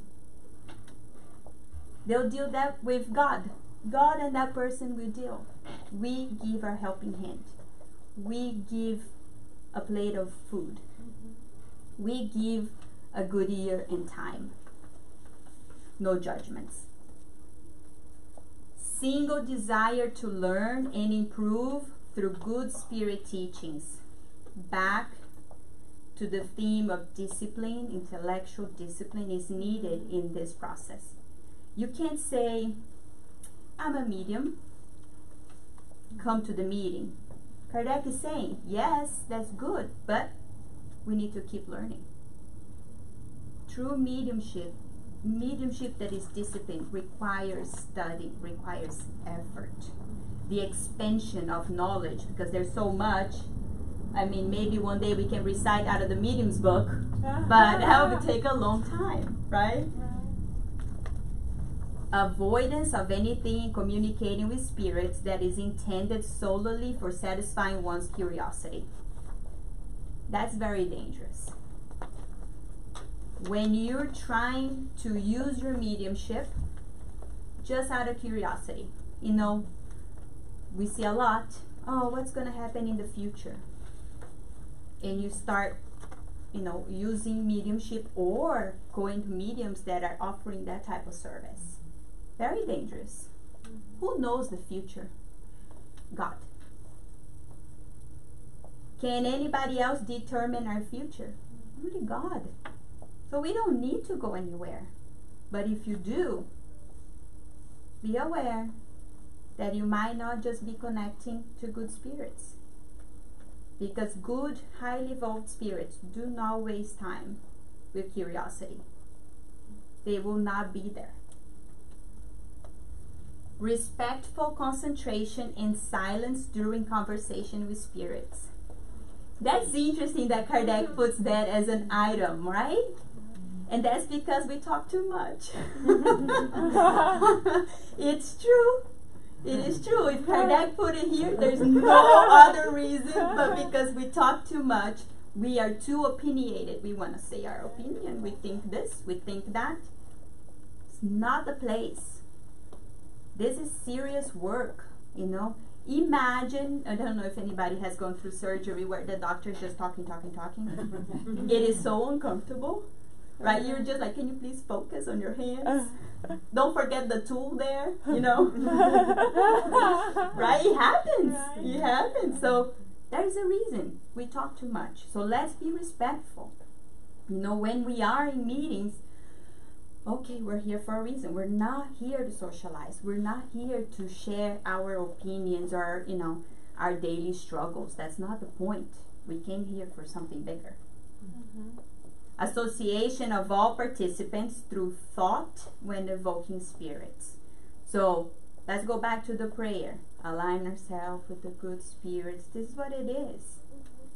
It's all of us in a collective, you know, mental field where we are saying, okay, now we're going to connect with the higher spirits. And together we do that. It's more powerful. Harmony amongst all mediums, rejecting any sentiment of pride, vanity, and superiority, while supporting the soul desire to make themselves useful. And while I was sitting here, I opened right at the end of the Medium's book. So interesting. You went right there, and right there, I opened it right on it actually again. Joan of Arc. Wow. And she goes this is a dissertations by the spirits. And here she says, the biggest fall for mediums, pride. Pride. And you know how pride comes? It's very, very small, subtle, so subtle. Wow, you're such a good medium. Thank you so much for your message. That's pride. And that's like inciting pride on the medium. Now, was the message from the medium? No. Nothing. Medium means just a way of the communication, right? And we are mediums all the time. We're talking things, sometimes from us, sometimes it's not. We're just mediums. Our mouth is being an instrument. Our hand is an instrument. It's just happening. You know, and Joan of Arc saying that is the biggest pitfall for mediums, pride. So let's be aware. You know, oh, that was a good talk. Not my talk. Not my study. I didn't write this. It's all inspiration from the higher spirits. But how does it work? So if you have not been to a mediumistic meeting, I'm going to hopefully help create an image for you how it works. And each group might have its own dynamic, but we're literally following what Kardec says and then expanding with André Louis' explanation. So there's a structure of the team, okay? Nothing happens without the spiritual realm. First and foremost, orders. Everything. Like, can the chair be here? Yes. Can I take the chair to clean? No. Okay. They said no, it's a no. And that's how it works. Can we paint the walls? Or they'll tell us, guys, it's time to paint the walls. There are reasons behind it. We don't need to know it all, but it comes from them. So they might say you can join the mediumistic team, or they might say you might need to take a break, or you need treatment, or all from the spiritual realm. So there is a director of the meeting in the spiritual realm, and then you have the director of the meeting in the physical realm that is obeying orders, right? It's just being an instrument from the higher spirits. They said this, we do this. They said this, we do this. And that's how it goes at all times. And the director of the meeting in the physical realm directs everybody else for the meeting. So there is a very structured hierarchy. Order, discipline is at critical times because this is not a game. There are consequences, good and bad. If we do it right, we're safe. If we're not, there could be consequences for our health of our family members, you know, health of the people that come see us. So there is order to it. In the book, In the Realms of Mediumship, chapter 3, André Louis goes describing the mediumistic team.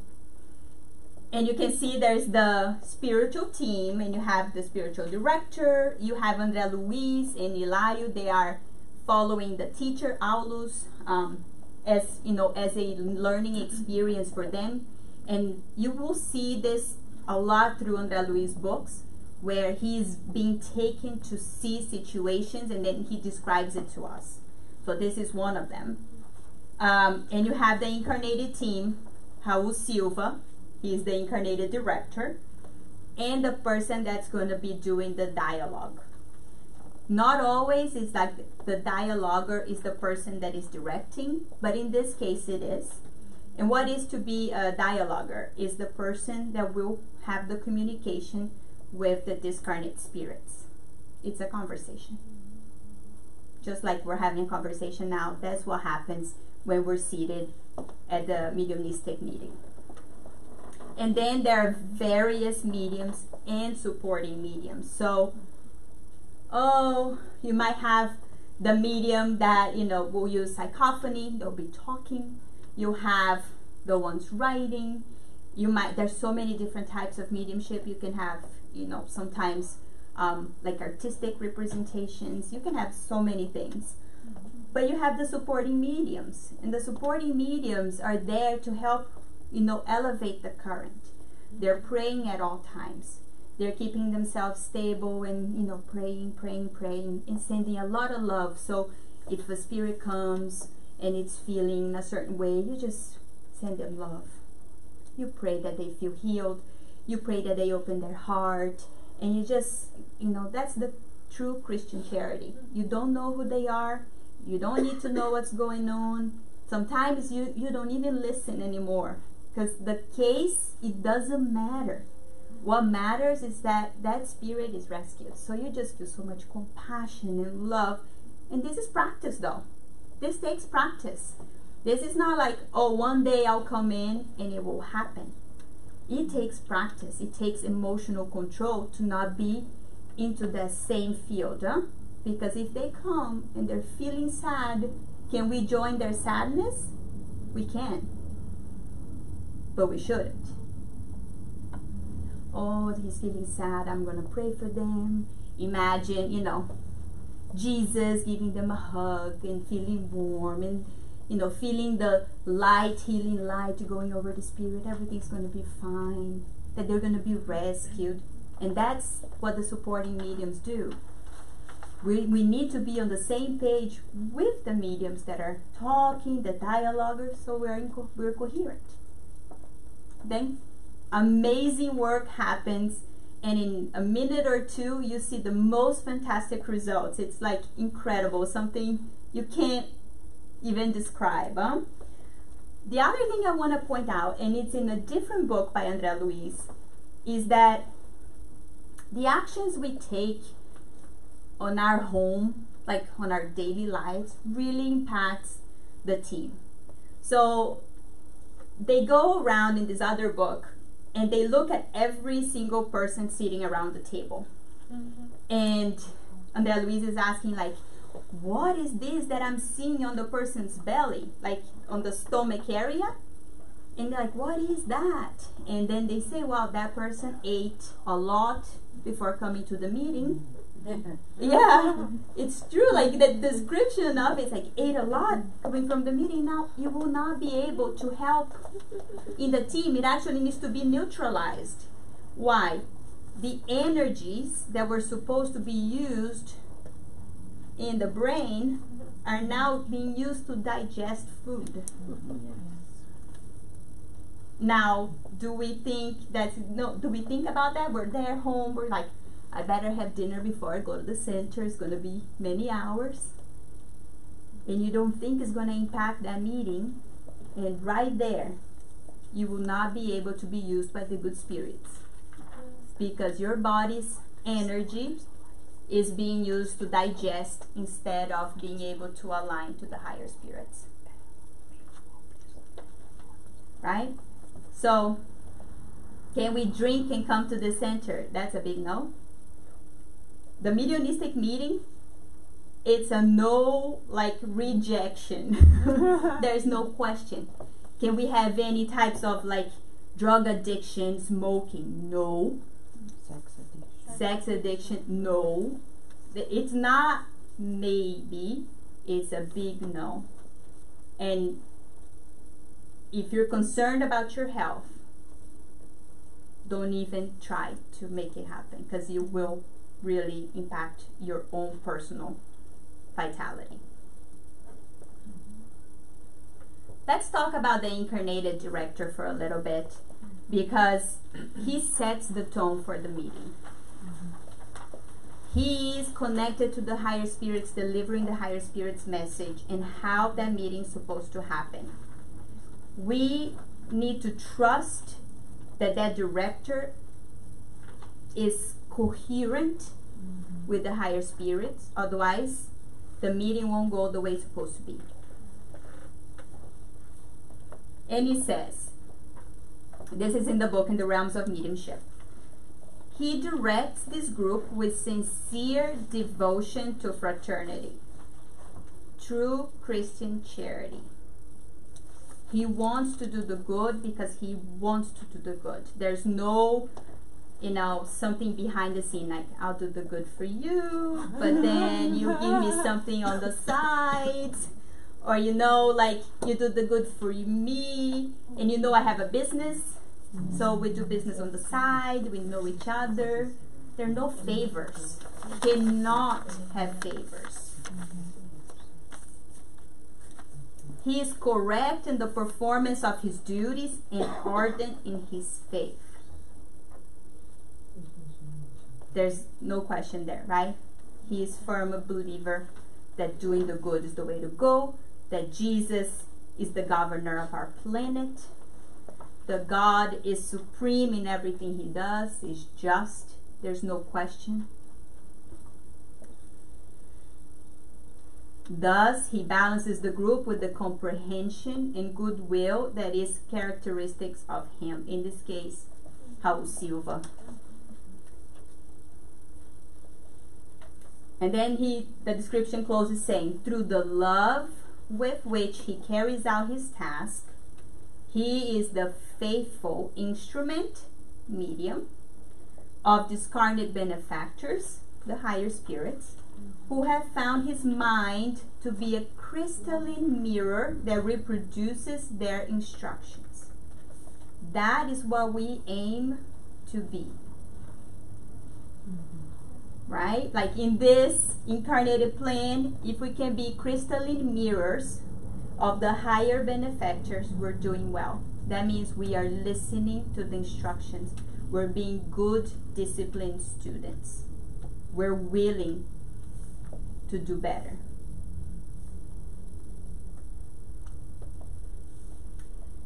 Back to the medium's book, item 324. It talks about the different types of spiritist meetings. And it says it vary widely as to their characteristics and according to their goals. And then it's going to describe the different types of meetings. Frivolous meetings. And the description, I broke it down, but if you need to read everything, please go to the book. And it says, individuals only interested in their entertainment aspect of manifestation. Nothing more. There's nothing to it.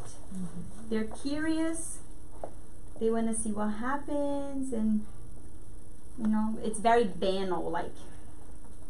Or like a Ouija board? Maybe. Yeah. And guess who is at those meetings on the other realm, the spiritual realm? Frivolous spirits. And if you go to the spirits book, you can see the definition of frivolous.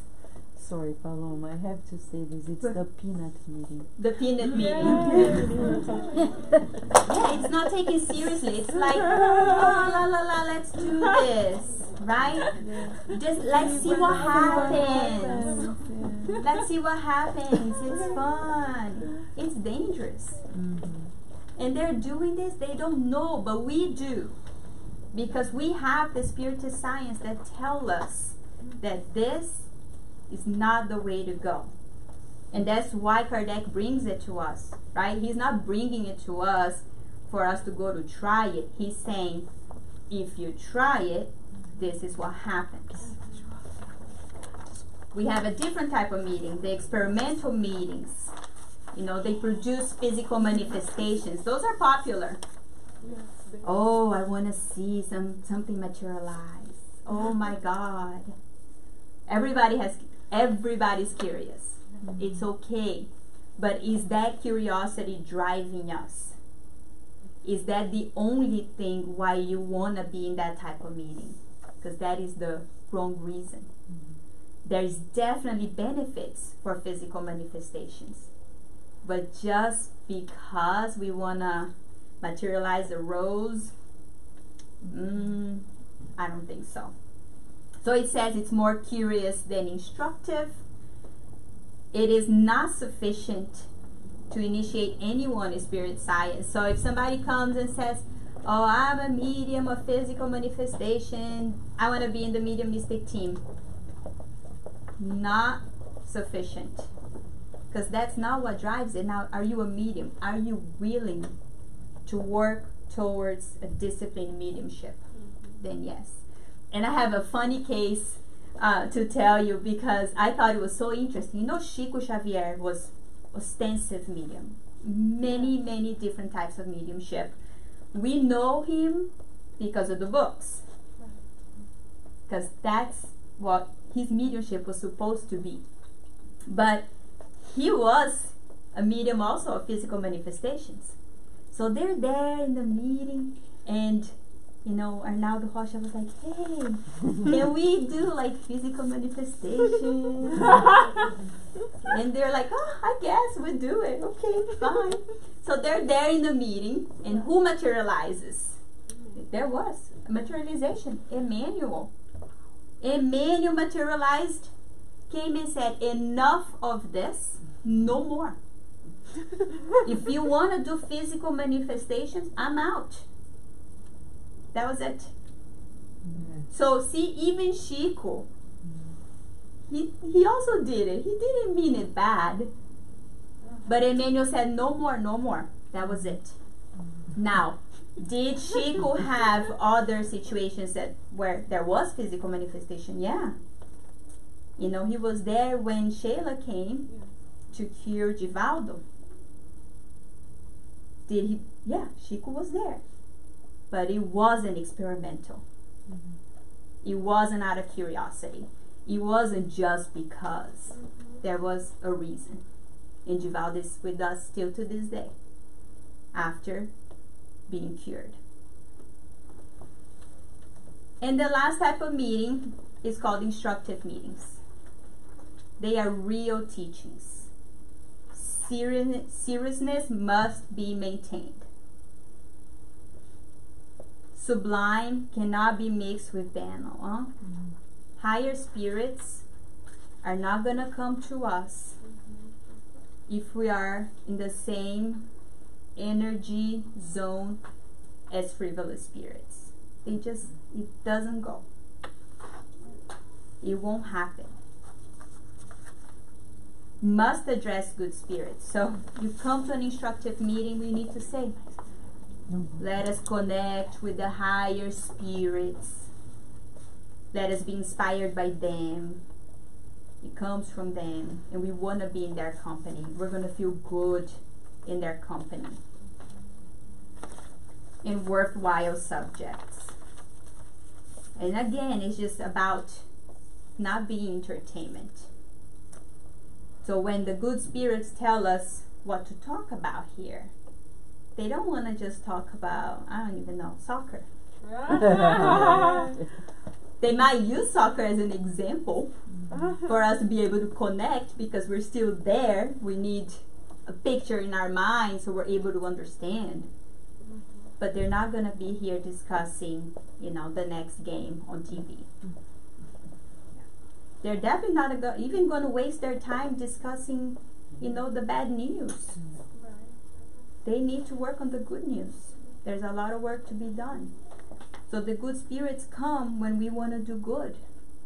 And that's what the basic dynamic of a mediumistic team. You come to do good.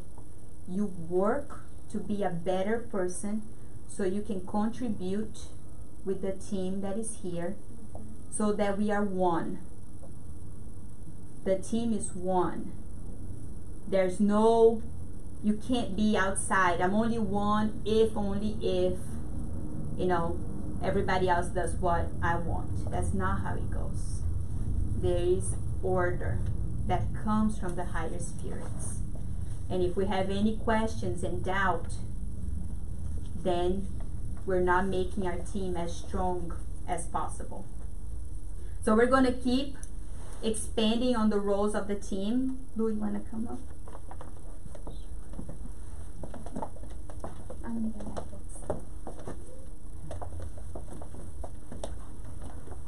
Alright. So as we start to learn, the Kardec books are the ABCs for us to continue to learn and shape up our mediumship. So if we want to be part of a mediumistic meeting, we must read at least all his books that has all the orientation for us to mold and learn how to be a good instrument. So the ABC for us is to read the Medium's book, as Paloma started to explain to us, and Kardec, as this phrase is saying, Kardec is the only boussole, compass that truly guide us. So he are the north for us. If we have doubt, if we have any thing that we need to know, we need to go to the Medium's book. And there is a lot of other books, especially like we're in special with in the realms of the mediumship. So this book are gonna guide us as well. So let us always go back to Kardec, because he was entrusted by God, Jesus, on earth to give us the orientation that was necessary. And also in the book set of the mediums, so the medium's harvest, Emmanuel come to us and tell about the mediumship. What is mediumship? Mediumship is the opportunity of serve. So if we want to be a medium, we need to first be open to serve and improve. So we serve and we improve. So Emmanuel comes to tell us mediums are here. All of us are mediums, and we all are here to serve and have the improvement with our own. So, and also for rescue, because as we do the service as a medium in the mediumistic meeting, we are rescuing not only other spirits, but also our own soul that needs to be shaped up and attuned to evolve. So, there is some types of mediumship, as we are saying. We don't have time to cover all the mediums, the mediumships or types of mediums. So we're gonna start with this one. There's 3 that we're gonna talk about it today, a little bit. So you guys can go to the book and read. So the first one is a hard word over there, but it's just trains. So when you're not conscious. So you're not conscious about the mediumistic meeting, what is happening. So you're a medium, you're a tool, but you don't know exactly what is going on. And the second one is the clairvoyance and clarividence. So we have Donna Selena in this book, and she is an example of a good medium, because she went through difficult hardships during her lives. So through that was a tool. That was how she was able to get better in tune with the higher spirits, because all the proofs, all the trials and expiation that we have in our daily basis is just a tool, an exercise for us to shape up our bad or wrongdoings, our ignorance, to progress. So Donna Selena, she had a hard life. When her husband was reincarnated, it wasn't easy, but she was always going in tune with the higher spirit to the mediumistic meeting to do her serve. So she was there, and she didn't go to the meeting worry about what was going on in her life. She was open to come to the meeting and do her service. So she was tuning herself and became a very good part, like a very good medium in this team. And like as a SSVA, we also has a team of the mediums as well here. And that is why we are striving always to be everyone in the same page, everyone learning the same, everyone following the instruction of the good spirits, because as Paloma and we always mention here, everything comes from above. Here is only a manifestation, materialization of the spiritual realm. So Donna Selena, as a good medium, she, in this mediumistic meeting, she was able to help these spirit, because when you're there in the mediumistic meeting, you're receiving your open channels to receive spirits, so they can tell what they were feeling and see if we can be a tool to help. So that's why they are brought to the mediumistic meeting, so they can be helped. So this man, very, very, doesn't look very happy, if you can see in the picture. He was the lord of slaves, or the slaveholder. That means, like, in his previous life, he had many slaves, and he wasn't very nice to them. Because we know this is books are based in facts that happened in Brazil, in the colonial Brazil. So this happened in like the 18th centuries, right? And this book was written in the 20s, the 1920s. So he was brought to this mediumistic meeting at this time, many years after, like almost 200 years later, thinking that he was living in that time. So Selena, with her ability to help and to be able to be in trance, using her type of mediumistic, this type of mediumistic practice, she was able to help this spirit, because he was so rough, he was so brutal. So when he came to the meeting, no one around spiritually could be next to it, because he brought that heavy energy that, like, oh my gosh, I'm not happy what was going on, because he wanted to still wanting to own the slaves and punish them. So all the energy for 200 years, it was all around him. So when he's brought to the mediumistic meeting, he still had this heavy energy. And many people was asking, like, but why her? She's such a good medium. She attuned herself to be a good medium. Why is she opening this channel to help this medium? This spirit.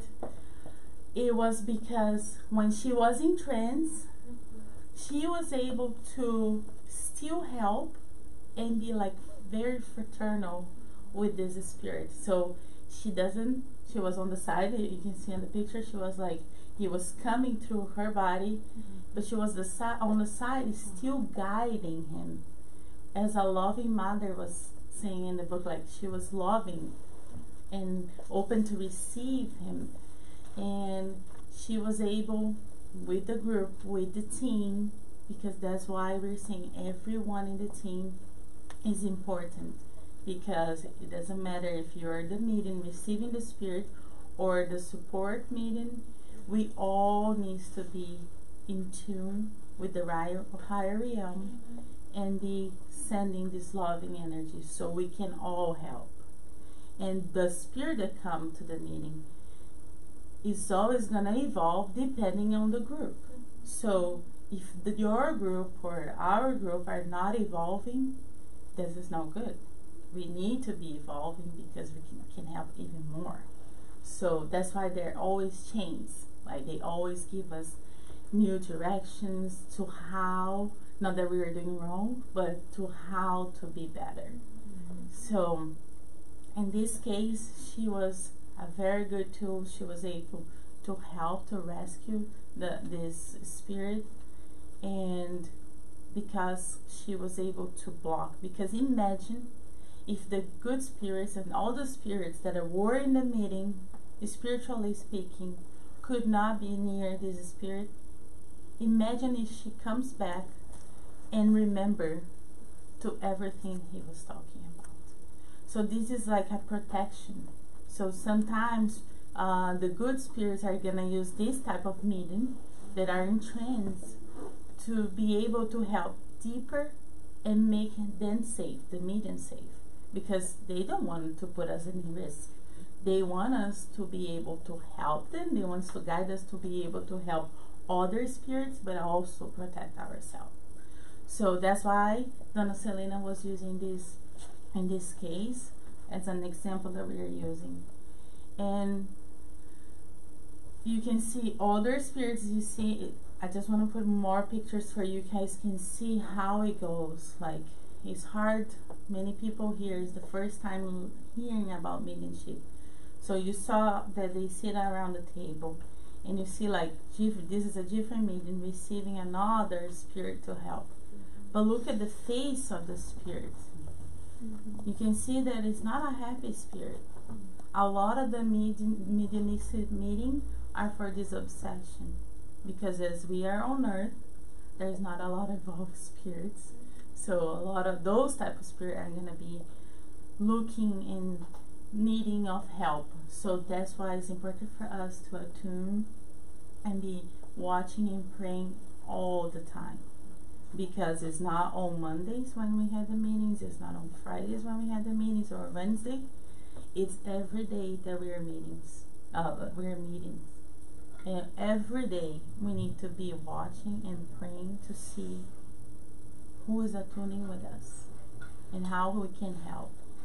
And especially on the days that we have meetings, mediumistic meetings, we need to get up and pray and start feeling all the energies that are around us, because those spirits that are gonna come to be helped are gonna be next to us to come to the meeting until we do this obsession meeting. So more and more example of mediums being helping other spirits in greater need. This book is very rich. Together with the medium's book is a must, and all the other books that talk about mediumship, it is great knowledge for us to evolve, since we are all mediums. We have a lot of homework to do. And the other type of mediumship is a clairvoyance, which that means you can see other spirits. So in this book, he brought this spirit like helping, magnifying, purifying, giving all the good energies to the water. Like, we have our water here, and sometimes we think, well, this is only water, but you see that this meeting there, like this, the director of the meeting, sometimes, or like you can see the spirit serving. So mediums that can see other spirits can see a spirit there blessing the water. So this is what it means. When you can see spirits, you can see spirits. And the clairvidence ones is when you can clairaudience. Sorry. You can listen to it. So sometimes we listen and we have an intuition. We have a good idea, and sometimes you actually can hear the voice in your head. So it's another way that you're being a medium and receiving messages. But for that, in order for us to know that if it's a good influence, is a good good spirits vibration or telling us something good, we need to know the book, the medium's book. From there we're gonna filter everything to know if it's good or not. And we'll listen. A lot of friends are gonna come to us and say things, and they can be the instrument of a message. So they will be an instrument. So we need to listen and see if they're saying something good or not. So there is those type of meetings that will listen. And to remember So we never forget that we're never alone in any situations. You can see here, I'm not gonna go deep into the cases, I just wanted to bring the pictures so you guys can see. In this case, what is happening? You think this spirit are giving her a good influence? It's not giving her pep talk. And again, that we saw the image before, we are never alone. We are writing to millions of people, good or bad. In this case, not good, because we can see the spirit next to it. Like we don't know, like we can't see the spirits next to us. Many people can see, but like if you start writing something good, then you know. If you're not, you have those type of spirit next to you. And again, interesting that they have a lot of bars. Right? So they're like low vibration places. And we need to be careful with the restaurant as well. So in order for us to become a good medium, we need to have discipline. A lot of discipline. And discipline is like Chico Xavier. 3, discipline. Discipline is not only, oh, I listen and I do this. It's actually harder than that. You need to sacrifice. And you need to practice and repeat. There's a lot into discipline that only we think, oh yeah, I have a good discipline. I go to the center every day. I'm there on time.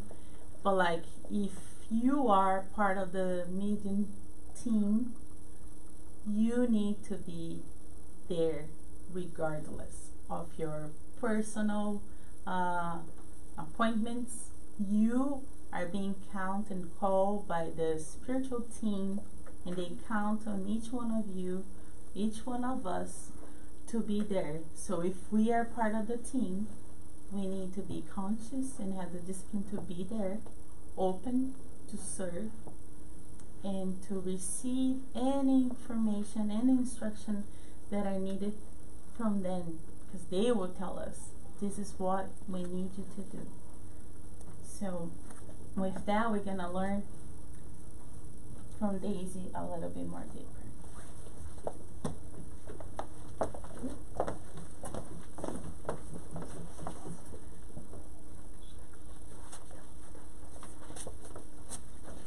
Hi friends. So, okay, any stretch, anything? Everyone feels good? Yeah. Okay. Free to stand up. Juliana is already standing. Yeah. All right. Exactly.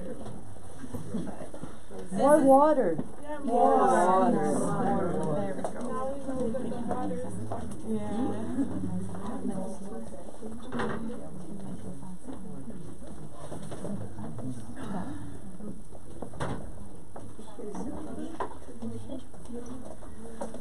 yoga. Should we bring the masters in? Right? Okay. Lakshmi. She's inspiring us. Okay, the moves. There you go. All right. Since you said it. Yeah, I you go. was in a training and they said if your ears, they really help Wake you up. yeah, like wake you up, right? They wake you up. Yeah. That's why when babies are So trying to mothers fall were asleep, right.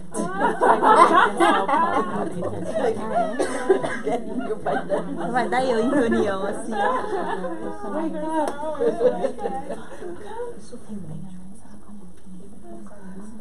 Vai fazer passe?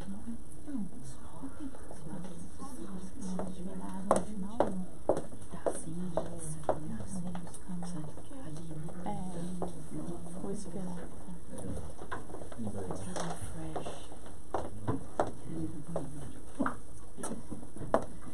Okay.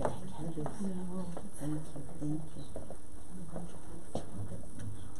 A lot of spiritual drinking. Ah, there you go. It's not a bar. No, it's not a bar.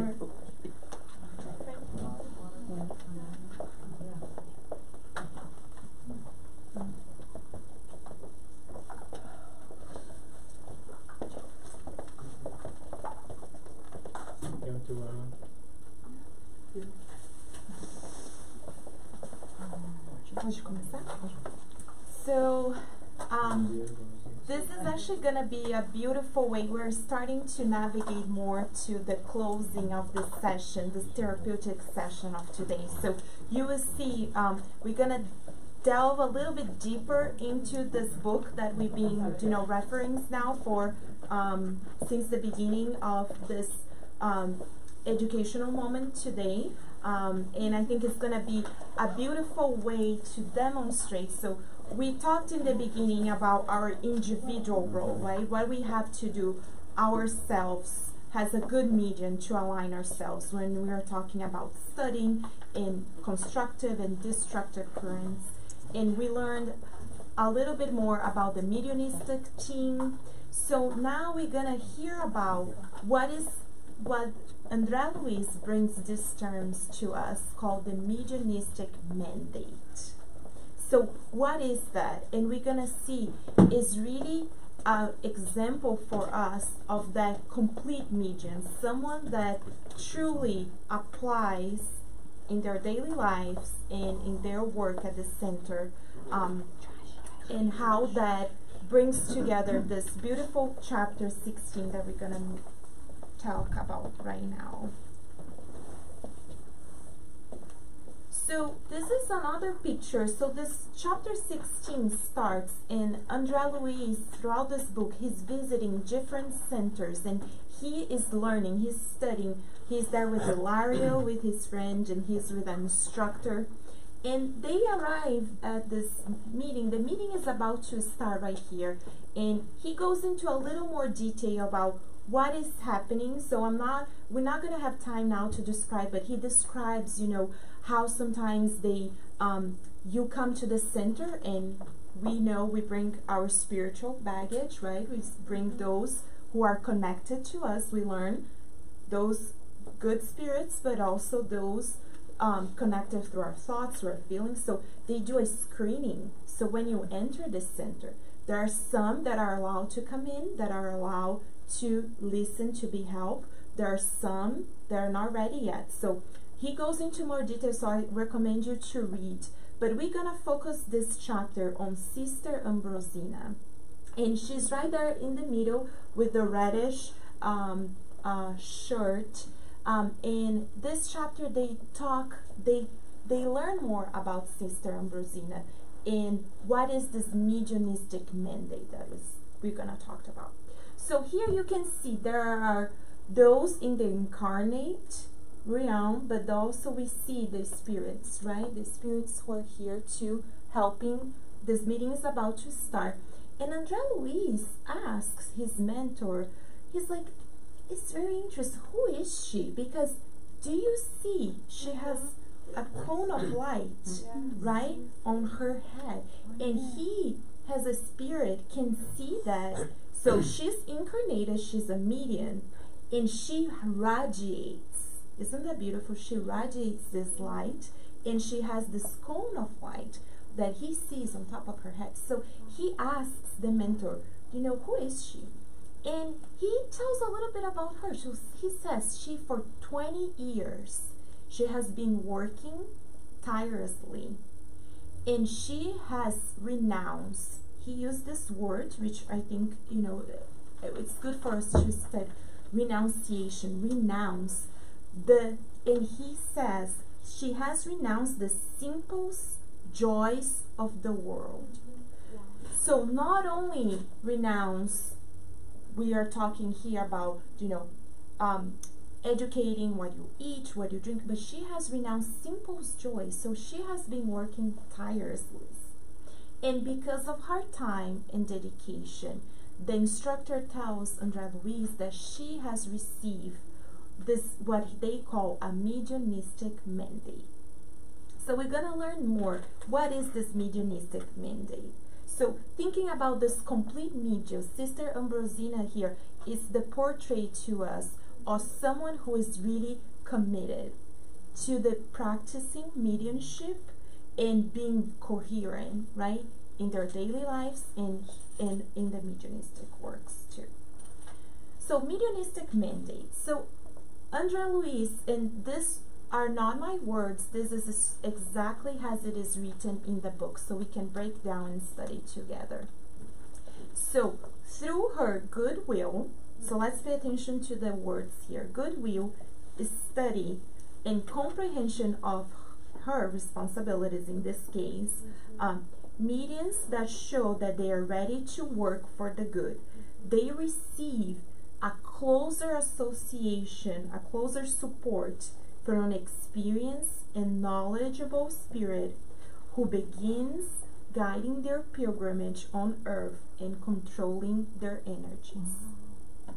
So, because of her goodwill, she was open, right, to connect to the constructive currents that Carol described to us.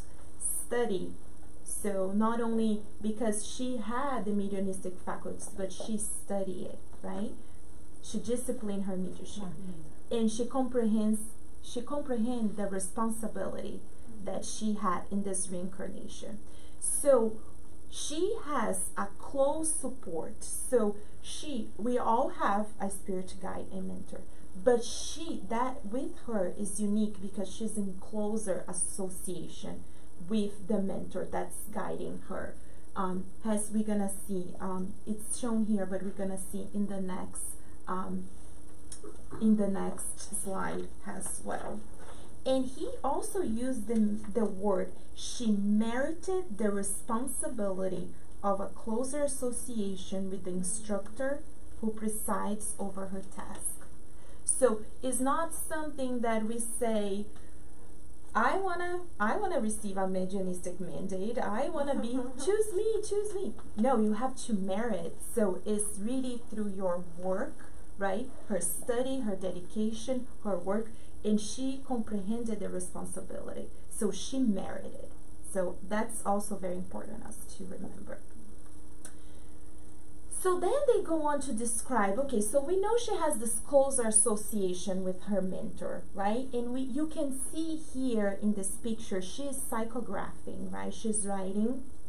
And they go into detail. If you want to learn more, it's beautiful how they're helping these spirits, those who are there, those who are brought in, people who come to the session who need help. So they describe, so I recommend you to definitely read to understand how is she able to help those. But you can see she's connected, right? You can see the luminous light that we saw above her head connects her, in this case, to her guide, to her mentor.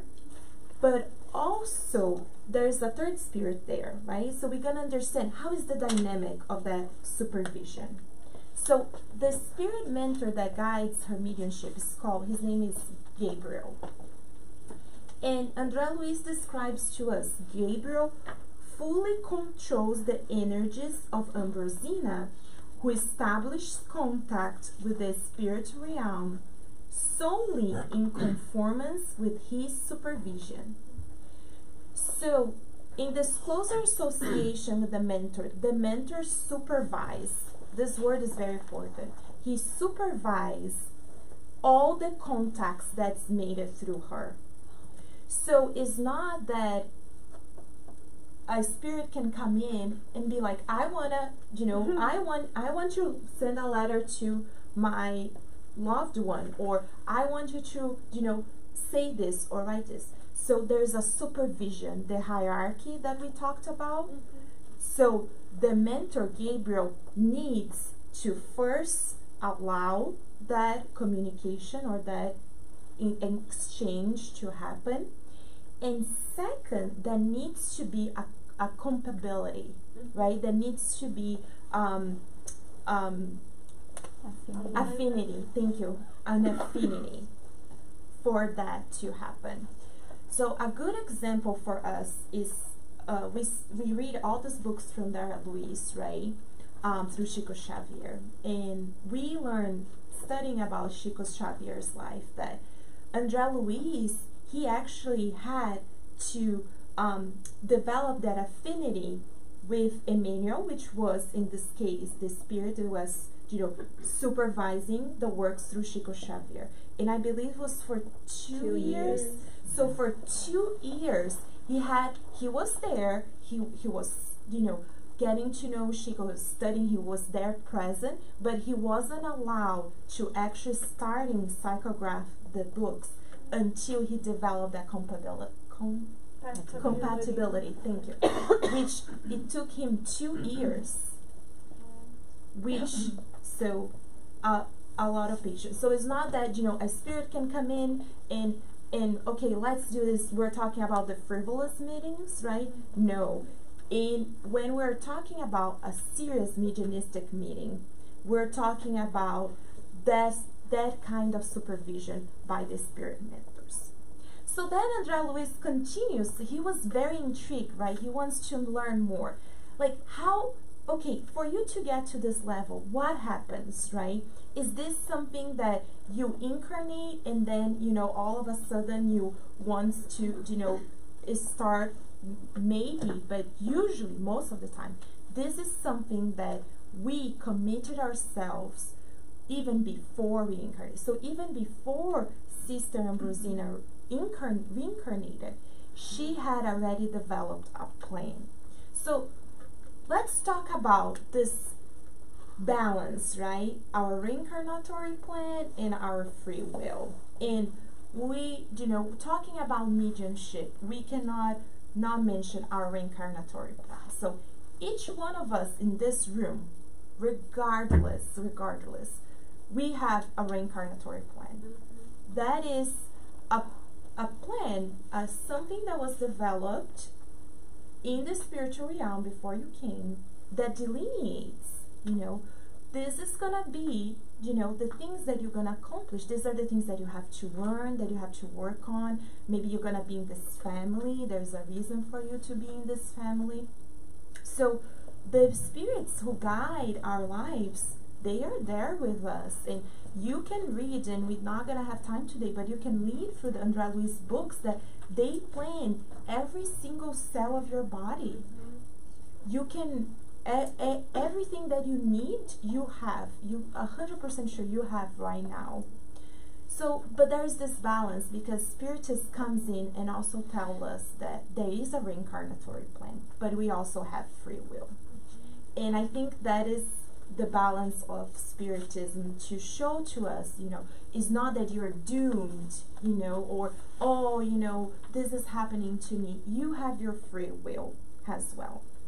So, André Luiz asks, right, is this, something that it comes from her, right, in her reincarnatory plan. And he says, a mediumistic mandate is not carried out without proper planning. So there is a plan that happens even before she reincarnated, right? So they planned this work for a long time, even before she enveloped herself in the dense fluids of the physical life. Even before she was born as a baby, she already had this plan. But then André Luiz says, but doesn't she have the right? She has the right to choose after she's reincarnated. And they say, yes, that's true. Ambrosina did commit herself, but that wouldn't keep her from backing out of her agreement.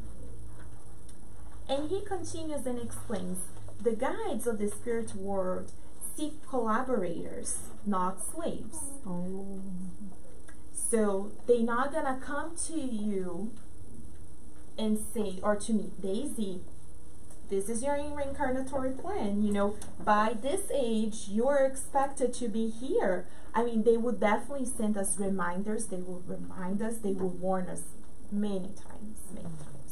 But we need to be open to listen to of that reminder, and if we study ourselves, as we study our conscience, our hearts, we can tell, where are we in that plan. But they say they're not gonna force her. If she decides to go another path, they will still be there. They'll still be loving and support. But, from that point is her choice. And they say mediums should work and study out of love. So there's not an obligation that Sister Ambrosina is saying, I have to be here, No, she's there because she loves it. And it doesn't matter if the mediumistic work will take an hour or two or the whole evening. She is there to serve regardless. So then André Luiz continues asking. He was, always very educational to us. Okay, so if she's free to decide, right?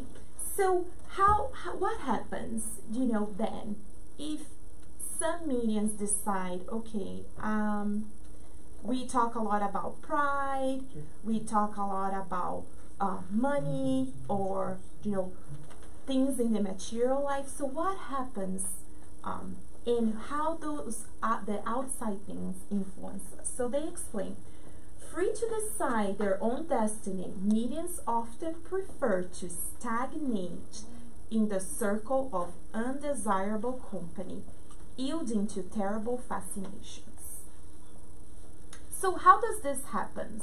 This, if mediums, they have the choice, right, to choose.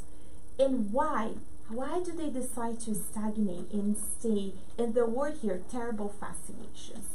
You can read more about fascination in the medium's book when we talked about obsession. And you can see what is a fascination. Basically, it's kind of like a mirage. Is that a good way to describe it? You think you're blind. You can't see. So how do you get to this stage of this mirage fascination? And this is what we've been talking about throughout this morning. Consequently, the mediums, they stumble and give it in to cupidity. Okay, so let's take a moment. Cupidity. It's not Valentine's Day. No. I'm not about the Cupid. No. And I wanted to read more. So if you Google the definition of cupidity, it's greed. Greed. And if you go and research and read more, greed is it has kind of two paths. Is power, either through power or through money. So one word that is already telling us power. So what Paloma was saying, the little voice that comes and says, wow, you're so good in your position of power. You have this mediumistic ability. Isn't that nice? And then the mediums start feeling that they have the power. Oh, I wrote this beautiful letter, but is that coming from you, or is coming, who is actually doing this? So remember, power, greed, right? Power, money. The next word, idleness. And idleness is comfort. And we can have a whole talk only talking about idleness and comfort, but because it is hard in anything in your lives. If you want to, for example, lose weight, right? And you read, it's very hard because we're comfortable. It's very hard to get out of our comfort zone. Very hard.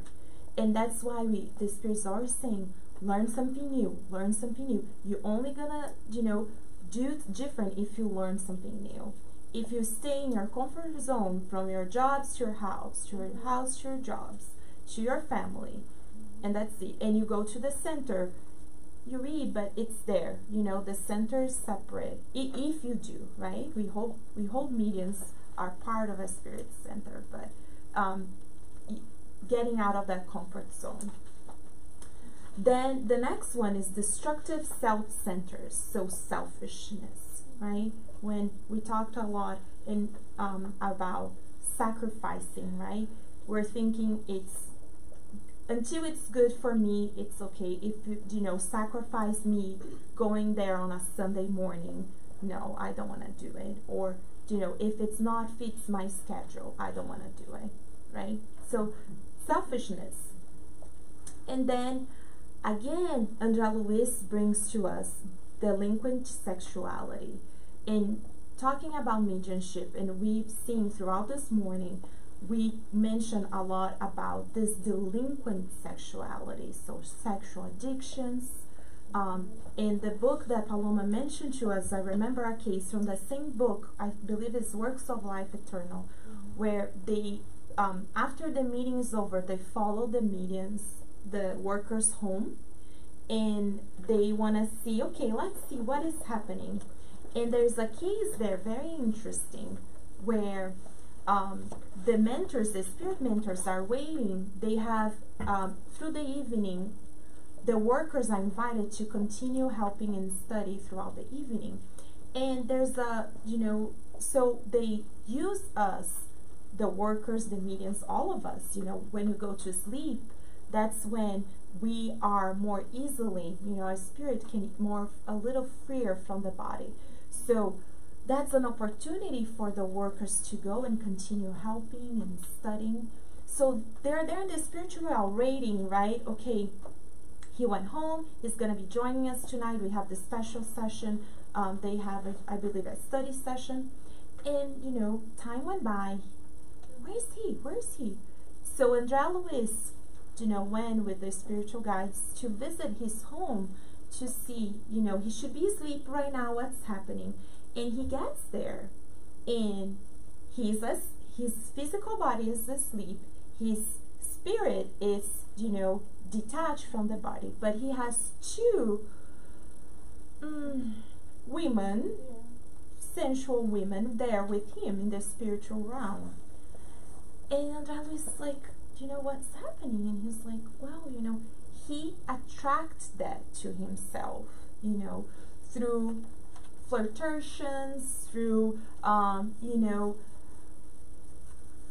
things that he thought, I'm just looking, I'm just flirting. And then, he attracts that to himself. So, and the spirit that was with Andrea said, can we do something? Can we help him? And they were like, no. So the spirit guides are there, they're guiding us. But as Paloma said, they're not gonna, if you made that choice, it's your choice.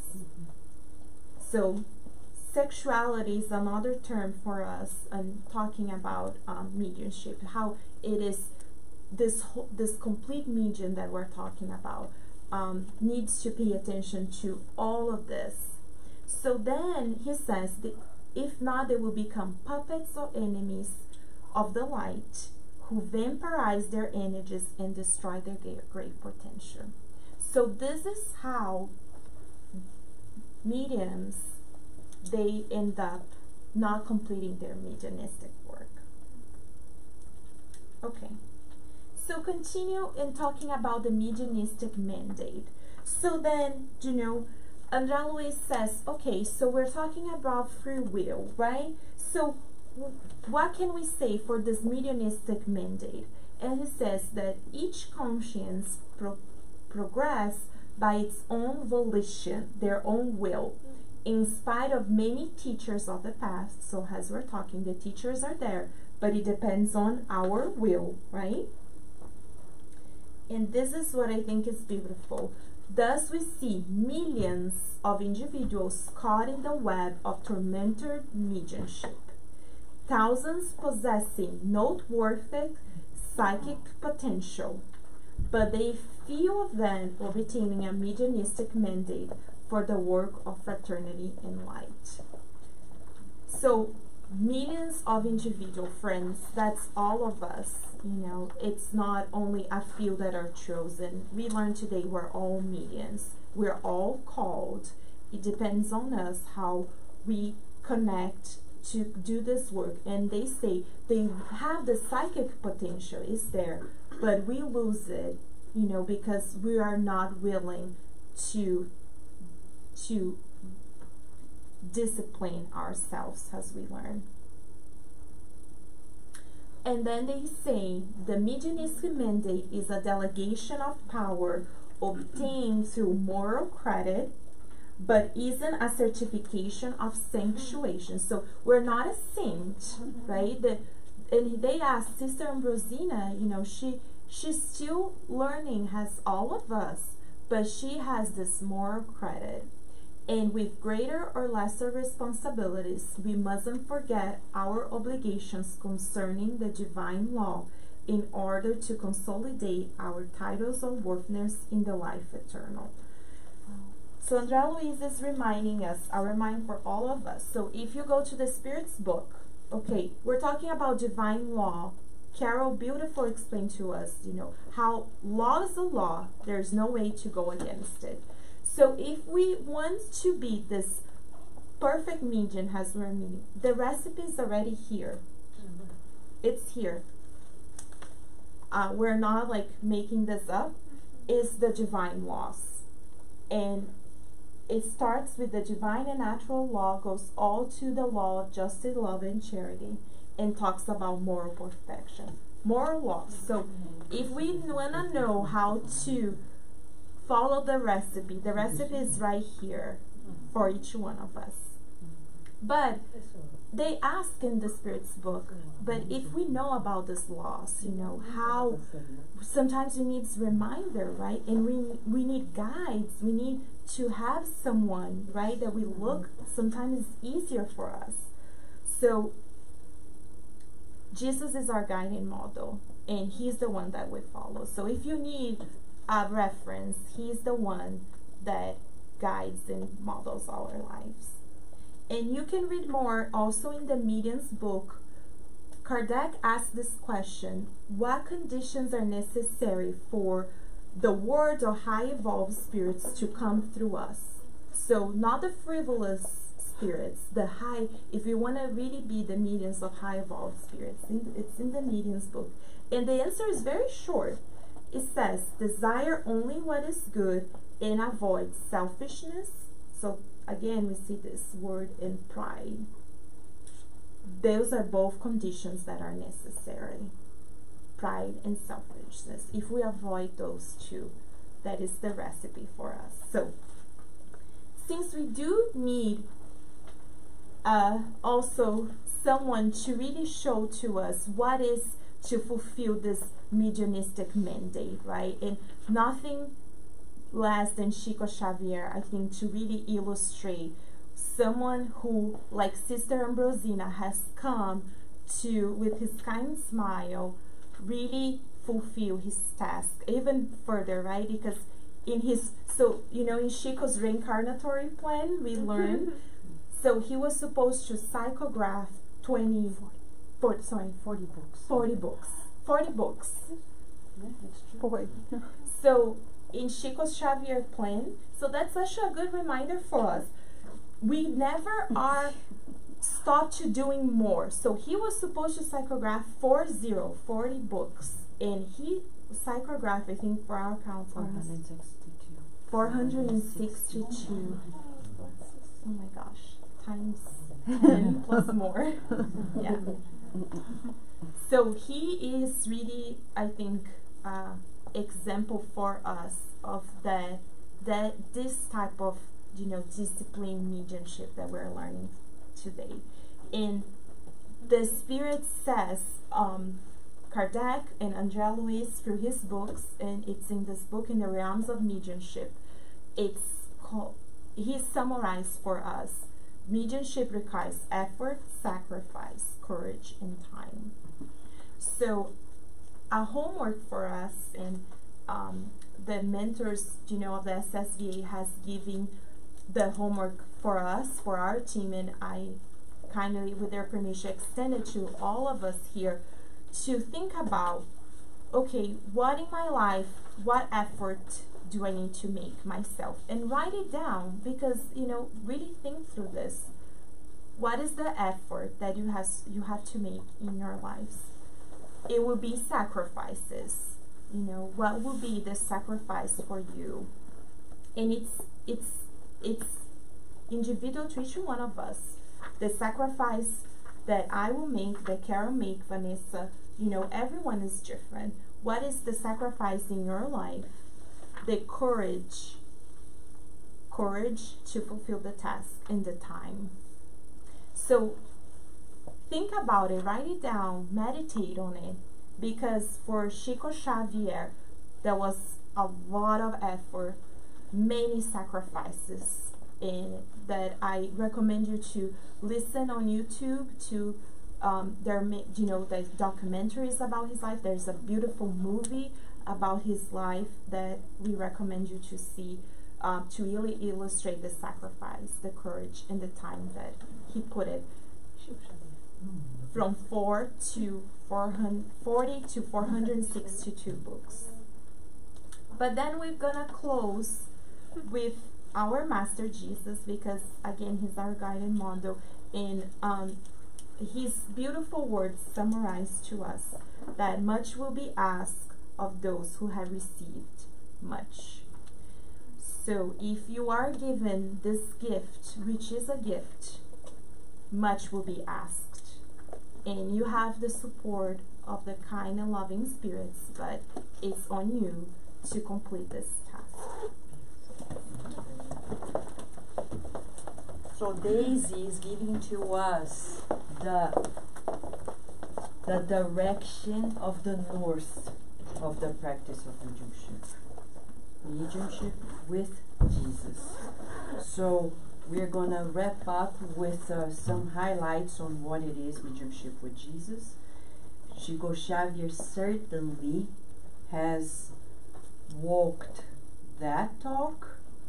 We are being called to do the same. If it were that easy, everybody would be doing it.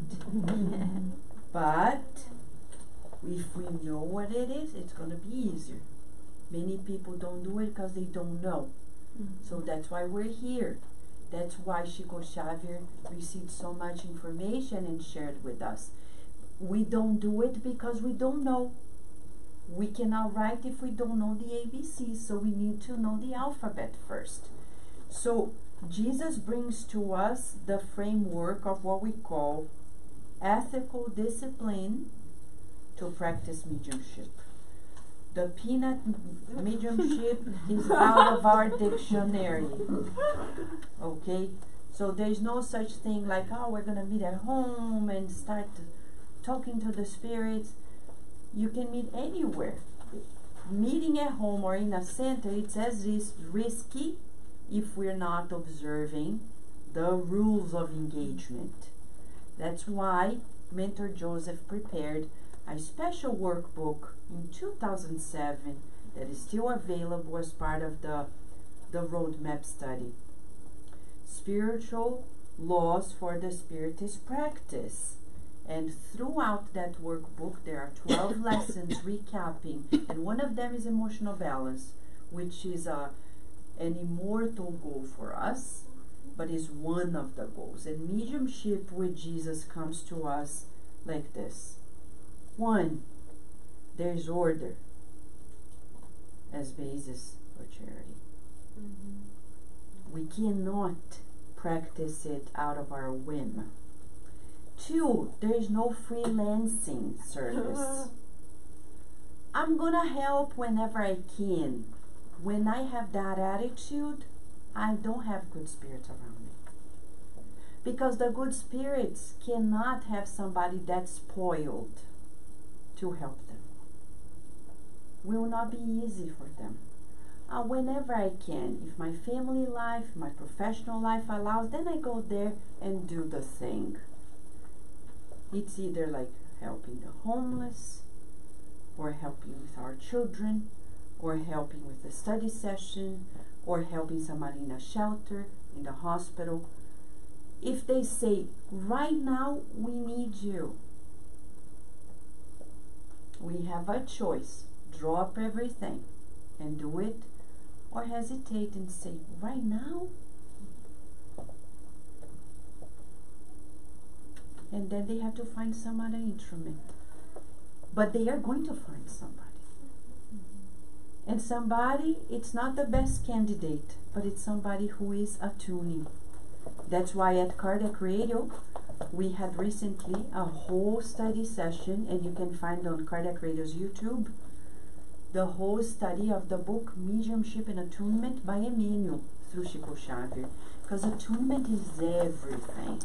But we don't attune in a freelancing mode. Okay? For example, I'll give an example that is very real. If you study at a particular school, they give you an email, connections to courses, right? But if you don't study there, if you freelance, like studying just one or two lessons, you won't get into that network. To be in the network, you cannot freelance. And we're not talking only about mediumship. We're talking about 24 hours mediumship. So we cannot freelance anymore. Oh, but today's Valentine's Day. I was planning with my family. But what if the good spirits are saying, we would like you to rather, not that you can't, but just share a little more of your time with more people. And that selfish thing about family. That's so much selfishness when we only think that all of our money and all of our time shall be directed to our family. People think it's beautiful. For the high spirits, that's still selfishness. The universal family is as important. Spending all of our vitality, money, love to only that circle is called selfishness and pride, because we think we're more important than others. The high spirits are having a hard time connecting with us. So mediumship with Jesus really begins with that feeling of the universal family being as important as everybody else. Then we cannot engage. We need to do what Emmanuel suggested to Chico Xavier. Tough skin, Chico. Tough skin, he said, crocodile skin. You're being too sensitive, because he used to cry a lot at the beginning. We have his letters between him and the president of the Brazilian Spiritist Federation of the time. And there's a book, still in Portuguese, Testemunhos de Chico Xavier, by a great scholar in Brazil, Sueli Caldas Schubert. She was given by Chico the letters and the authorization by the Brazilian Spiritist Federation to select some of the letters, share with us, break it down. The PDF is free in the internet. We just await the translation in English. But in the letters you see how Chico is just like many of us. People said this, and he would write, can you believe I cried so much? But he learned to be less sensitive. In psychology, and I would say in psychiatry, there is this understanding that we all have a child inside of us. But it's our adult that needs to take care of that child. We cannot ask the world to be so loving and kind that they are going to rock us as a baby. Don't you see my effort? No, you need to excel. We make mistakes, yes, and the mentors are going to correct. And I cannot be like, oh my gosh, no, okay, I will correct myself. Like Emmanuel said, Chico, no materializations anymore. Crocodile skin. Oh, you're asking too much. Why did he go beyond the plan? Because he was easy instrument. Good instrument. And we can only do it if we do it with Jesus. On earth, according to evolution into worlds, and this diagram that I'll present to you is a study we've done over years translating the book Evolution into Worlds. Our group at Kardec Radio was the first one to translate the book Evolution into Worlds. And we have it all shared with you at the YouTube of Kardec Radio. You can study the book just by going through the videos. We have slides, the sentences, etc. Throughout the study and the mentorship of the good spirits, they show to us that on earth there is governance. Our governor is Jesus. But he is a good team player. He doesn't say, believe in me and only me. He said, we're working together and you too. And he counts on angels words by Andrea Lewis in the book Evolution into Worlds. Different categories of superior spirits. He has a beautiful team. Angels, intelligences. These are different roles on earth. Only studying the book will understand. Guides, conductors, ministers, architects, agents, constructors, sowers, tutors, benefactors, and genii.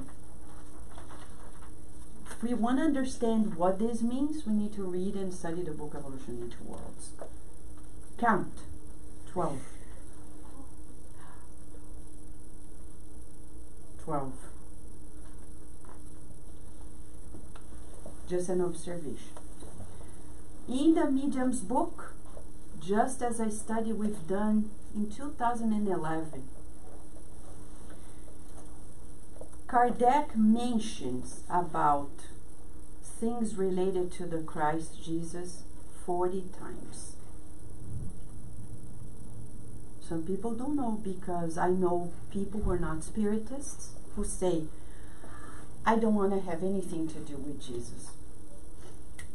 It's going to be hard for you to really align, because he is certainly the top of all masters. Nobody has done what he's done. So in the Medium's book, Kardec brings to us 40 citations that pertain to the Christ guidance. 45% of this mention him as Jesus, that spirit that incarnated and had a particular mission unlike any other. 30% of the time he mentions the word Christ, which is actually another meaning. It's a category that pertains to Jesus Christ, but is beyond him. It's not only about the spirit, but the Christ consciousness. And Christian, 25%, to the direction of the practice of that Christ consciousness. So in the Medium's book itself, it brings to us that certainty that without that foundation, we will not be able to fulfill mediumship successfully. In those references, just to give us an idea, what are the subtitles there were in which the citations happen? He cited about Jesus when talking about the importance of identifying spirits. Okay? Some people claim to having received messages from Jesus. It may be possible. Why not? He talks to one on one. That's true. But, like Mother Mary, she shows up. Not necessarily it's her, but she has a legion, and they have a trademark, Mary's Legion. So we feel like we're visited by Mary. Yeah, you're visited by her team.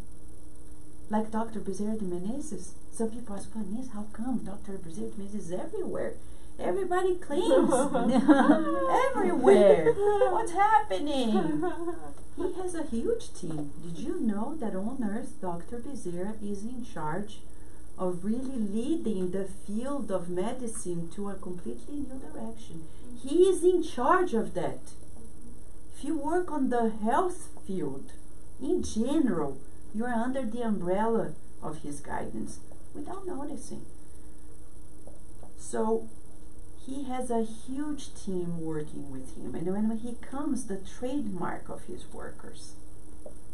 So yes, it's Dr. Bezerra, and he knows. He supervises it all.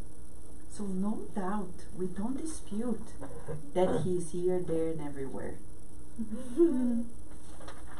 The other point in which he brings to us that awareness about the Christ conscious teachings is when Kardec mentioned about the approach to non-believers. We're just pointing out to you where those parts appear the most, where he talks about Jesus, when we do not bump heads with people that don't believe. People won't believe in Jesus because we say 10,000 things about Jesus. It comes from within. If they don't feel it, they need to be given time, like we were given time. Our bond with Jesus comes from us, because from Him it's already there. When Kardec talks about the laws of mediumship, again he mentions Jesus. And that's one of the chapters that is important for us to study, about when mediumship pops up, we don't educate and it seems to dissolve, disappear. It's not that. So read about it. And finally, of course, Jesus as the ultimate authority for spirit release therapy or disobsession.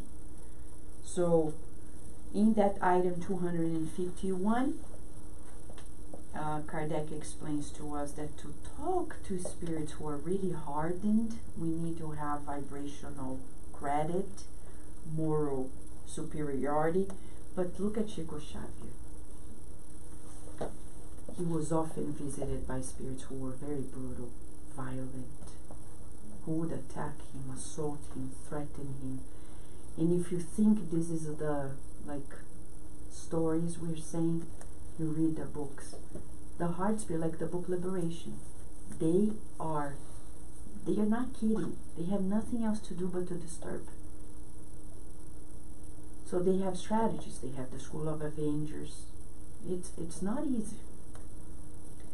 So one day Chico Xavier was visited by this very, very darkened spirit. But as a good medium, always connected to the tutor inside of him, like, what do I do? Emmanuel said, be humble, humble, and humble. And the spirit would say, Chico Xavier, who do you think you are? A nobody. He would answer. Do you think you're better than others? No, I'm not. But he felt it. Chico was like, to the point he got on the spirit's nerves and said, give up, Chico Xavier. Nobody can with you. He left. He was in nerve, like he couldn't destroy Chico's peace and quiet. Because of course, Chico was already trained to reach that level. But that's our goal, to really strive to reach that level. But we can't forget that the voices of evil, they play one chord that if you let them keep playing, you stop and lose the opportunity. In the book Jesus in the Room, chapter 40, see, we talked about 40 references regarding the Christ. Jesus in the Room, chapter 40. It's titled, The Deadly Adversary. The worst enemy for anybody, including people who want to do the good, is that voice saying, who are you? How dare you do it because you're imperfect? I know your secrets. I know your things. And if we believe it, we'll be like majority of people on earth, doing nothing, idle, because who are we, right? Don't let them play that chord. How do we respond to it? Saying, We are children of God. I know we sing, but people laugh, but you know we don't have a choice. When they come and say, who are you? We start, I am a child of God. And we say a duet, and you too. Yeah. And they're like, oh, you too. We are together to learn to do good. That's all we answer. We're children of God, and if we don't do the good, we don't evolve. If I stop and say, who am I, right? I'm pretending, I know my problems, I cannot. But if I don't insist and persist, I won't blossom. And that's what mediumship with Jesus is about. Feeling that light within us. And as Jesus said, what I did and do, you can do it much more. Let your light shine. Mediumship with Jesus is about letting that light shine. Let it shine, let it shine, but for free, okay? We don't charge for anything. We shouldn't charge anything. This seminar is free. Why? We didn't invent the knowledge. But what about your time? As far as I know, God doesn't charge me for my time. But Vanessa, what about the dues of the center? Like the first Christians, we're learning how to pay it off with our own sweat. We work in our professional lives and we pay. That's how we do. That's how Paul of Tarsus did, how Jesus did. We've never heard Jesus saying, I'll talk to you, pay me. We've never heard of this. We cannot. It's a no, no, no. If there is any openness, like Cardiac Radio, we pay a lot of money for many platforms to keep it on. It's a web radio, but it's a lot of platforms we pay to keep it on running 24/7. We're not going to charge for the app that is free. We're not going to charge for the podcast. We have more than 4,000 podcasts available. We're not going to charge for it. Why? Because the message is not ours. But Vanessa, how you're going to pay? Book This Obsession by Andrea Lewis through Chico Xavier. Which was on Cardiac. I don't remember the Obsession. That book says it is on the core team to pay everything. So this is something we don't gamble, or we don't receive gifts, favors, VIP treatment. And when people start inciting, oh, but you're such a good person. Oh, thank you, God is good. God is good. I am not. I'm working on it. And be careful, because those are voices of evil. No wonder John of God failed.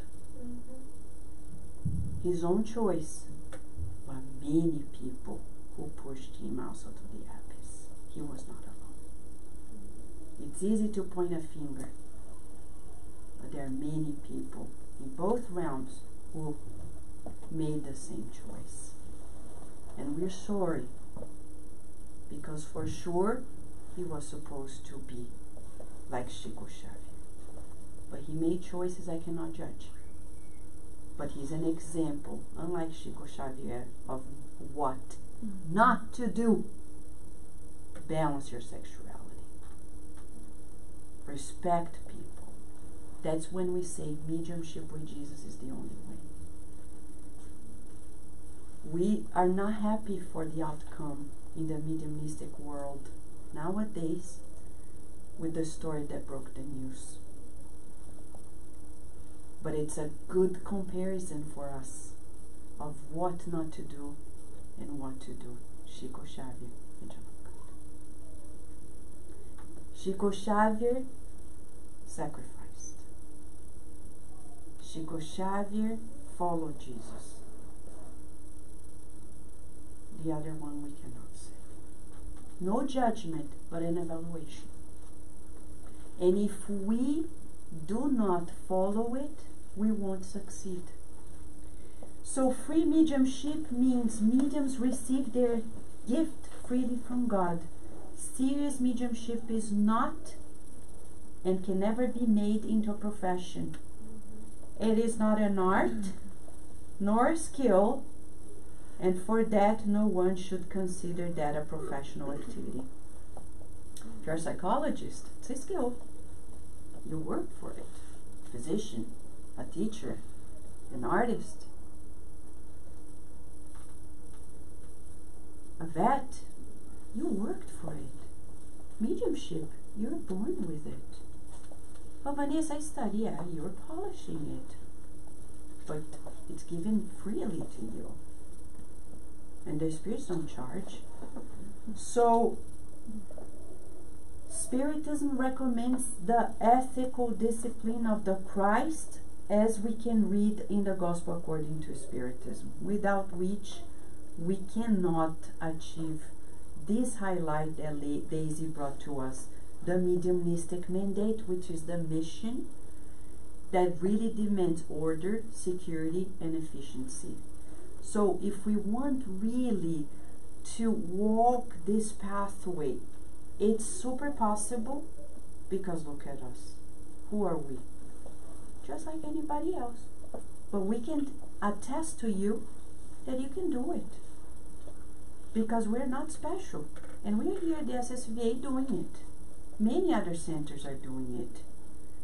But we need more of it. We need more people in the world to really work this route of studying mediumship and practicing it to relieve the pressure that happens. It's a surgical procedure to, it's a, I would say, some people dream in their professions. Chico Xavier dreamt of being a good instrument. And he was a wonderful nurse for the spirit doctors of the beyond. Let us then keep the Christ in our hearts and conscience when we want to study and polish our mediumship. And to finalize in the best possible tone, we cannot put in words better than St. Francis what it is to be a good medium, but to be made an instrument, to make ourselves an instrument. As Mentor Joseph said at Kardec Radio 11 p.m. the other day, it's like being a pen. A medium's like a pen. A good medium. Somebody comes and uses us. Any paper, it could be napkin. It could be a beautiful canvas. But the pen allows us to use. A bad medium. I don't want to write on this paper. No, I want to rest. Bad medium. Or no, I want to write about what's happening in the neighbor's house. Being an instrument of the bed. So we want to be good instruments. Easy. Like St. Francis and Chico Xavier, Mother Teresa and the Dalai Lama, Thich Nhat Hanh, Pema Chodron. There are so many examples. And of course in Spiritism, the ultimate model is Chico Xavier. So to listen to this message of St. Francis will set the tone of what the mentors would like us to feel as being mediums, okay? I'm gonna play here and show to you this beautiful video on the prayer of St. Francis to wrap up. We're gonna turn off the lights, and this shall be, Lord, make me an... This shall be our prayerful moment. If you wanna feel it, close your eyes, feel it. No prayer of ours will top this one.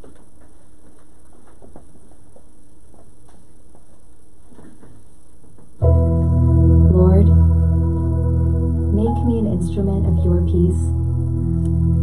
Where there is hatred, let me sow love. Where there is injury, pardon. Where there is doubt, faith. Where there is despair, hope. Where there is darkness, light. And where there is sadness, joy. O Divine Master, grant that I may not so much seek to be consoled as to console, to be understood as to understand, to be loved as to love, it is in giving that we receive.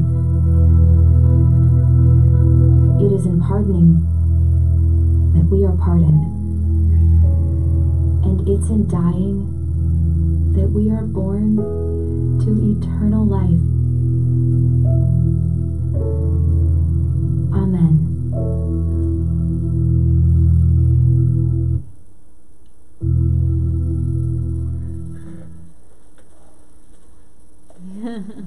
Later. So thank you, friends. If you have questions, please pass it on to Daisy. So while you're setting up there, we can eat discussing about the answers, okay? We hope you stay with us for some meal together. And as a reward for your excellent cooperation. Thank you, friends. Thank you.